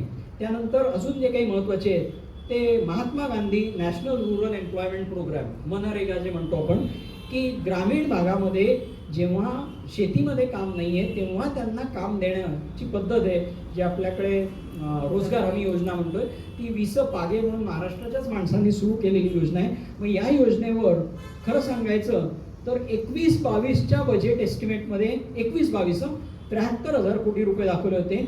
यावर्षी पण 22-23 मध्ये पण 73,000 कोटीच रुपये दाखवले आहेत. 1 रुपया जास्त दाखवलेला नाही आहे. या उलट ह्याच्यावरच लोकांचं म्हणणं असं होतं की रिवाइज्ड एस्टिमेट जे दाखवले होते त्याच्यामध्ये आम्ही 98,000 कोटी रुपये खर्च करू असं म्हटलं, पण प्रत्यक्षामध्ये तर आम्ही कमी केलंय. म्हणजे ग्रामीण रोजगार वाढेल की कमी होईल हा महत्त्वाचा मुद्दा आहे. आणि इथे सगळ्यांनी टीका केली की नाही हो, तुम्ही मनरेगा म्हणजे डायरेक्ट लोकांना काम मिळतं आणि खरोखर चांगली स्कीम अनेक ठिकाणी चालू आहे, रस्त्याची कामं चालू आहे. भलेही त्यात करप्शन असेल तो विषय सोडून देऊ, पण निदान त्या 73,000 कोटी रुपयापैकी 50,000 कोटी रुपये तर लोकांच्या हातात जातील, मग मागणी जनरेट होईल वगैरे वगैरे. ही मनरेगाची फिगर आहे. किंवा जीवन मिशन किंवा national rural drinking water mission, मगाशी जे म्हटलं की घराघरामध्ये जे पाणी गेलं पाहिजे होतं त्यासाठी 60,000 कोटी रुपये. नॅशनल हेल्थ मिशन त्याच्यामध्ये 37,000 कोटी रुपये दिलेले आहेत. किंवा प्रधानमंत्री आवास योजनेसाठी 48,000 कोटी रुपये दिलेले आहेत. आणि प्रधानमंत्री किसान सन्मान योजना म्हणजे शेतकऱ्यांच्या खात्यात आम्ही 2,000 असे 6,000 रुपये देऊ अशा पद्धतीचे त्यासाठी 68,000 कोटी तेही वाढवलेले नाही आहेत. ते मागच्या बजेटमध्ये उलटे 65,000 कोटी रुपये होते, ते आता थोडीशी वाढ म्हणजे 68,000 कोटी, पण त्यात काही खूप वाढ केलेली नाही. अजून काही मुद्दे आहेत त्याच्यात, आपण ते जास्त मी त्याच्यात जात नाही, फक्त ज्या मोठ्या फिगर्स आहेत त्या सांगतो. की सबसिडी हा मगाचा वादग्रस्त विषय होता. तर युरियावर दिली जाणारी सबसिडी आहे ती 63,000 कोटी रुपयाची.